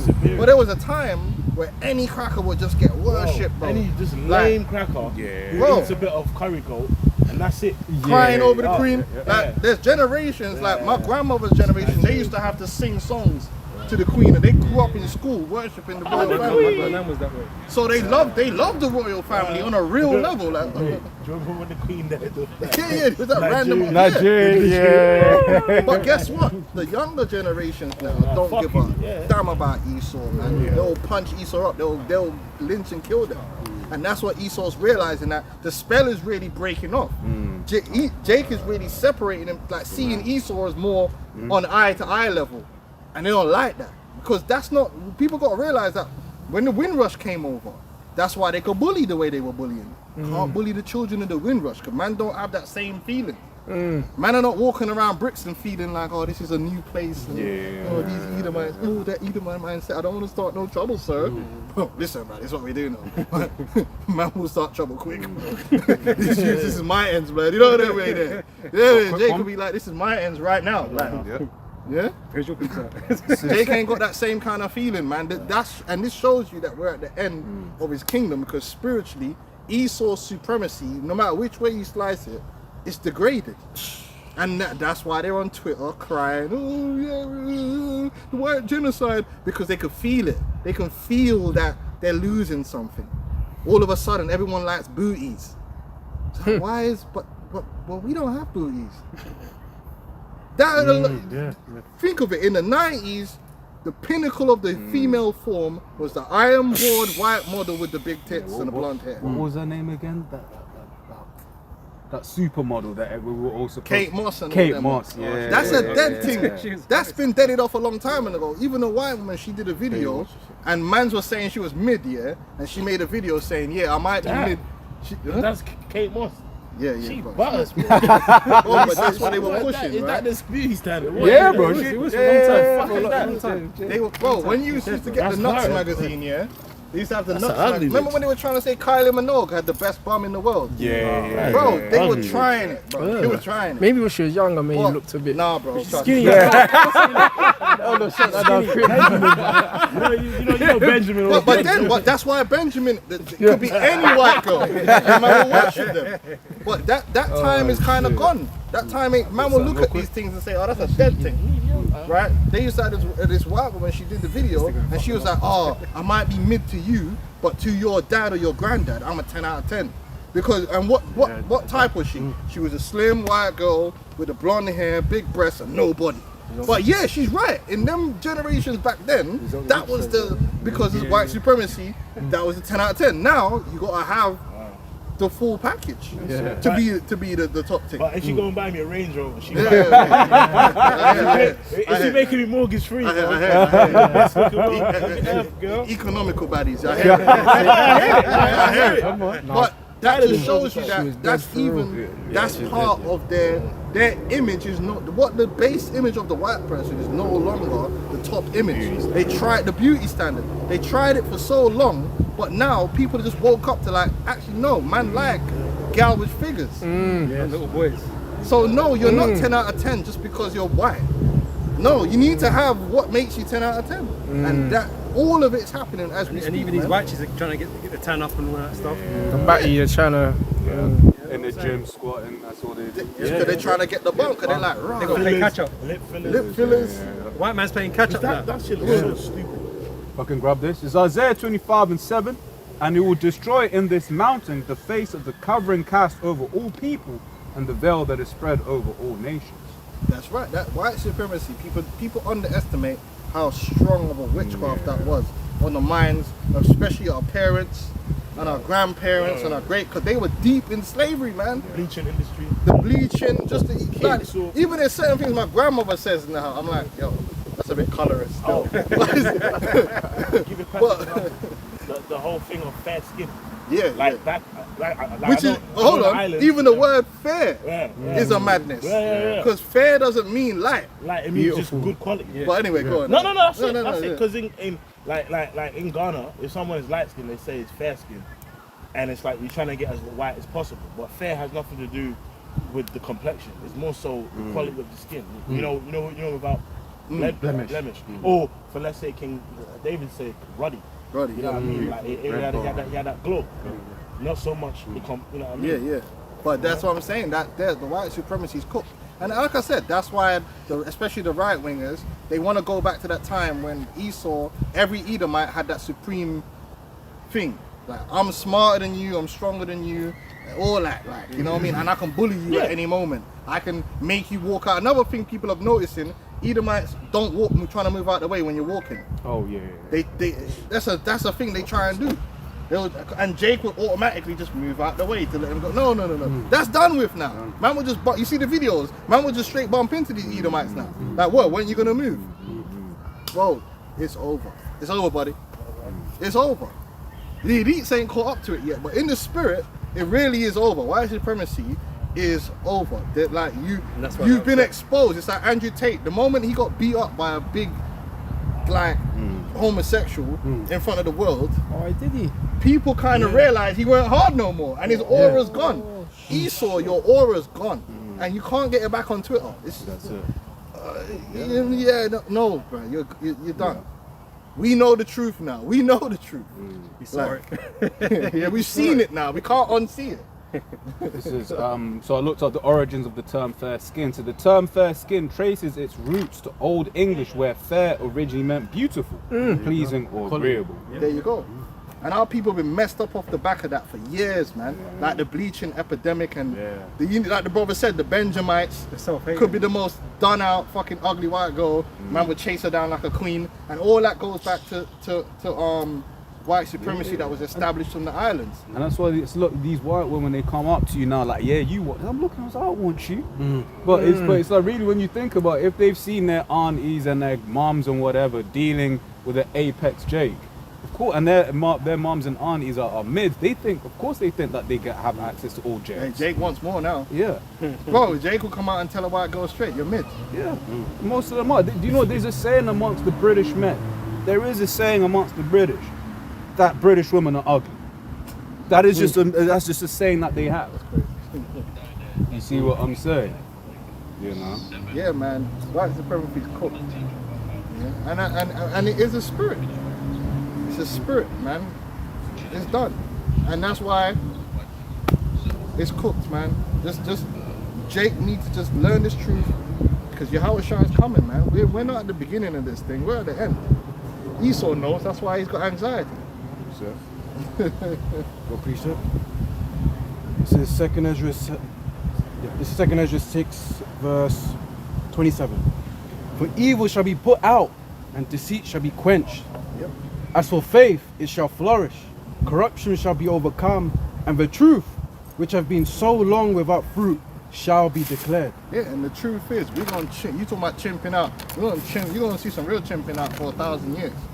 These guys are insane. Esau will go out, antagonize Jake. When Jake get angry, they say Jake chimping out. Bro, we're not human. If you antagonize any human being, are they not gonna get angry? Out, Oh, they chimping out, bro. But Esau's playing that violent nature, or violent people, or whatever. Bullshit. No, but there's no more violent than Esau, bro. But you're right. You fuck around. There's gonna be 1,000 years of chimping out on your ass, man. When the kingdom comes, and I'm gonna make you say it. When I'm whipping one of your comrades, I want to hear you say he's chimping out. Yeah, I'm damn right. I'm chimping out. Chimping out. Yeah, you're next. We're gonna do a whole bunch of chimping out today. Ooh, ooh, ooh, yeah. Ooh, that. Aye. Yeah, you make the noise now. Aye. You're gonna be making the monkey noises, man, when that whip hit your back. Yeah, to hell with these devils, man. To hell with all of them. Alright, brothers, close it up. I gotta run. But yeah, finish it up. Yeah. Anyone finish it up? Have you finished it? Yeah, I finished that one, yeah. It's a book of Second Thessalonians. It starts from, this is 2 from 7. For the mystery of iniquity does already work. Only he who now retteth will let until he be taken all out of the way. Right, so Esau's been allowed to, get, be in his positions where he can, have his dominance over the earth and portray himself as the ultimate of humankind. But really, he's the most degenerate. All these other nations have something really about them that's more honourable than Esau. But Esau's been, like I say, given all this power, and he just bullied the earth into submission. And you're gonna eat this doctrine. You're gonna believe what I tell you. I'm the son of God. I'm God, and all these entire things. So made the nations look up to him. Put his image up as the pinnacle. Right, but the Most High got plans for him. Right, that's why the scripture speaks about the Lord shall despise his image. Everything that he's created, everything that he's building himself up to be, the Lord's going to tear it down. Pursuant to Malachi. And the Lord's going to, they're going to build, but the Lord's going to throw it down. The Lord's getting ready, man. Yep. And then shall the wicked, and then shall that wicked be revealed, whom the Lord shall consume with the spirit of his mouth, and shall destroy with the gladness of his coming. Come on, right? So yeah, in this time now, it's been revealed who the wicked is. It's been revealed who the wicked is, man. Where it wasn't known back then exactly who it was, but everything that's happened according to prophecy, Esau's at the front of it. Esau is the end of the world, and Jacob is the beginning of it that followeth, right? So who's ruling the earth right now? Who's got their image up as to be the greatest? Even how they talk is full of pride. Yeah. They believe they're the greatest, but everyone points in the direction that you're not. You've grown great, yeah, but you've done in wickedness to be there. So you can't say you're righteous or you're honourable or anything like that. You've got your riches and your power through corrupt means, evil, wicked means, right? And so the Lord has no intention of keeping you in power, even though everything that you're doing is to try and keep your power and your position in the earth. Right? As I say, it's going so far as to think that you're going to take on Yahweh Shai. It's really ridiculous. Right? But that's why you're going to get shown. Anymore? Even him who's coming is after the working of Satan. Yeah, he's Satan's agent, man. Yeah, Esau Satan's agent, beginning with the elites. And these peons are just ignorant. They don't know shit, but the Edomites nonetheless. So they're gonna go down as one. That's it. Yeah, with all power and signs and lying wonders. Yeah, like I say, he's been put in this position to do all these so-called quote-unquote great things, all these inventions that supposedly he's taking credit for, even though he didn't do it by himself. First of all, the Most High gave him the ideas of these things, or he's stolen it off Jake, That's it. Or he's riding the backs of other people, But he thinks he's so great because of what he's been able to accomplish in such a small amount of time. Let's be honest, it's been quick. All this technical revolution that we've had has been in a short space of time compared to the eras that have gone before this. A lot's happened in this small amount of time we've been in. Right, but that's just the Most High speeding things up towards the end. That's what it is. You know, he's been allowed to do these things, so the Most High can bring the judgment, man. You know, deliver the elect, and that's what we're waiting for, man. You know, so yeah, he's on borrowed time, man. You know, you got anything else to say before we close? You got one scripture? Just one scripture, but sure. Yeah, Isaiah 14:12. It says, "How have I fallen from heaven, O Lucifer, son of the morning? How have I cut down to the ground, which didst weaken the nations? For thou hast said." And that Lucifer was in a mocking tone, man. You know what I mean? Because you know, people hear that and it's like, oh shit, The beautiful angel. He was the most beautiful angel. Yeah. He played the guitar with lovely blonde hair. No, bro, like it's in a mocking term because you know these elites call themselves the Illuminati. So it's like, hold on, if you're so righteous and so knowledgeable, how are you now being cut down? How do you not foresee this? Yeah, exactly. It says that in like you know what I mean, like Isaiah 47 chapter speaks about how they you're so proud and you're so puffed up. What then explain why you've been judged. What happened? Yeah, what happened? I mean, Verse 13. But you know, people read that and just bug out. Yeah. But if you read up, it says the king of Babylon. Exactly. You know, and who's the modern king of Babylon? Esau, starting off with his elites, man. But it even says, is this man made to tremble? Is this the man? Yeah, made the nations tremble. It's just a man. That's it. You know. Right, verse 13. For thou hast said in thine heart, I will ascend into heaven. I will exalt my throne above the stars of God. Well, yeah, and that's what they've done. You know, the stars of the Lord are his people as well. You know, like they've finally got the day that they've seen in terms of Jake being rock bottom. But guess what? Tables are going to change in the date. And you know, you'll notice in the scriptures, only man's foolish enough to think these types of things. Is Esau. Yeah, well, even like Nebuchadnezzar, Babylon, they thought they can reach these certain heights, right? Only man's foolish enough to think these things. An angel, if it was Satan, he wouldn't be dumb enough to think that. You know, because he knows what the deal is. But only man's foolish, and that's why there's a constant. There's always points in different stories that men are being worshipped as gods and stuff like that. Pride of and the Lord has to come and humble them. Humble them. Even Antiochus Epiphanes, which Epiphanes means God manifest, right? And he actually believed. The scripture says that Antiochus Epiphanes believed back then that he could count the stars of heaven. You know what I mean? That was back then, but that shows you that's Esau. Yeah, on a cloudy night, there's like 10. Yeah. Okay. He actually said he was so lofty, he thought he could number the stars of heaven, and that was back then. They didn't have the technology they have in this level. But that shows you that's Esau. You know, his habitation is high. You know his pride and just his set his nest among the stars. You know, like it's like he's literally the only people, like the main people in which their buildings even represent their pride. You know, these skyscrapers and that. It's like his personality, bro. You know. Man. I will sit also upon the mount of the congregation in the sides of the north. I will ascend above the heights of the clouds. I will be like the Most High. He's got a God complex. You see, like most, obviously, most nations, they just want to rule, innit? Have the power. What does Esau want to do? He wants to chip you. He wants to monitor you and know where you are. Have basically artificial powers in which is most commonly attributed with the Most High. Know where you are, know what you think, but he's trying to engineer it. Omnipresent, he's trying to do that with his technology. Because the Most High's not going to give it to him. But he's not going to give it to him. Right? Because if you He's think going to give about it to us. That's exactly that. And that's why Esau's mad. Yeah. Esau's mad. Yeah, man, Esau's mad, bro. I mean, Esau's that nerd in school that was hating on the Jake. You know, like the jock Jake that was like smart and handsome and athletic. He just had everything all around. Basically a standard Nigerian. You know what I mean? But for real, like just athletic and smart, does it all, gets the gal. He's Randall J. Weaves from Recess. You know, with his hook nose and stuff. That's Esau, man. You know, good. They that see thee shall narrowly look upon thee and consider thee, saying, is this the man that made the earth to tremble? Is this the man? You know, it's just a man. It's a man. And So it's obviously a physical ruler here on earth, man. Yeah. And again, the pinnacle of Esau's kingdom is America currently. Yeah. And they got Trump in office, but he's not really the real guy. Yeah.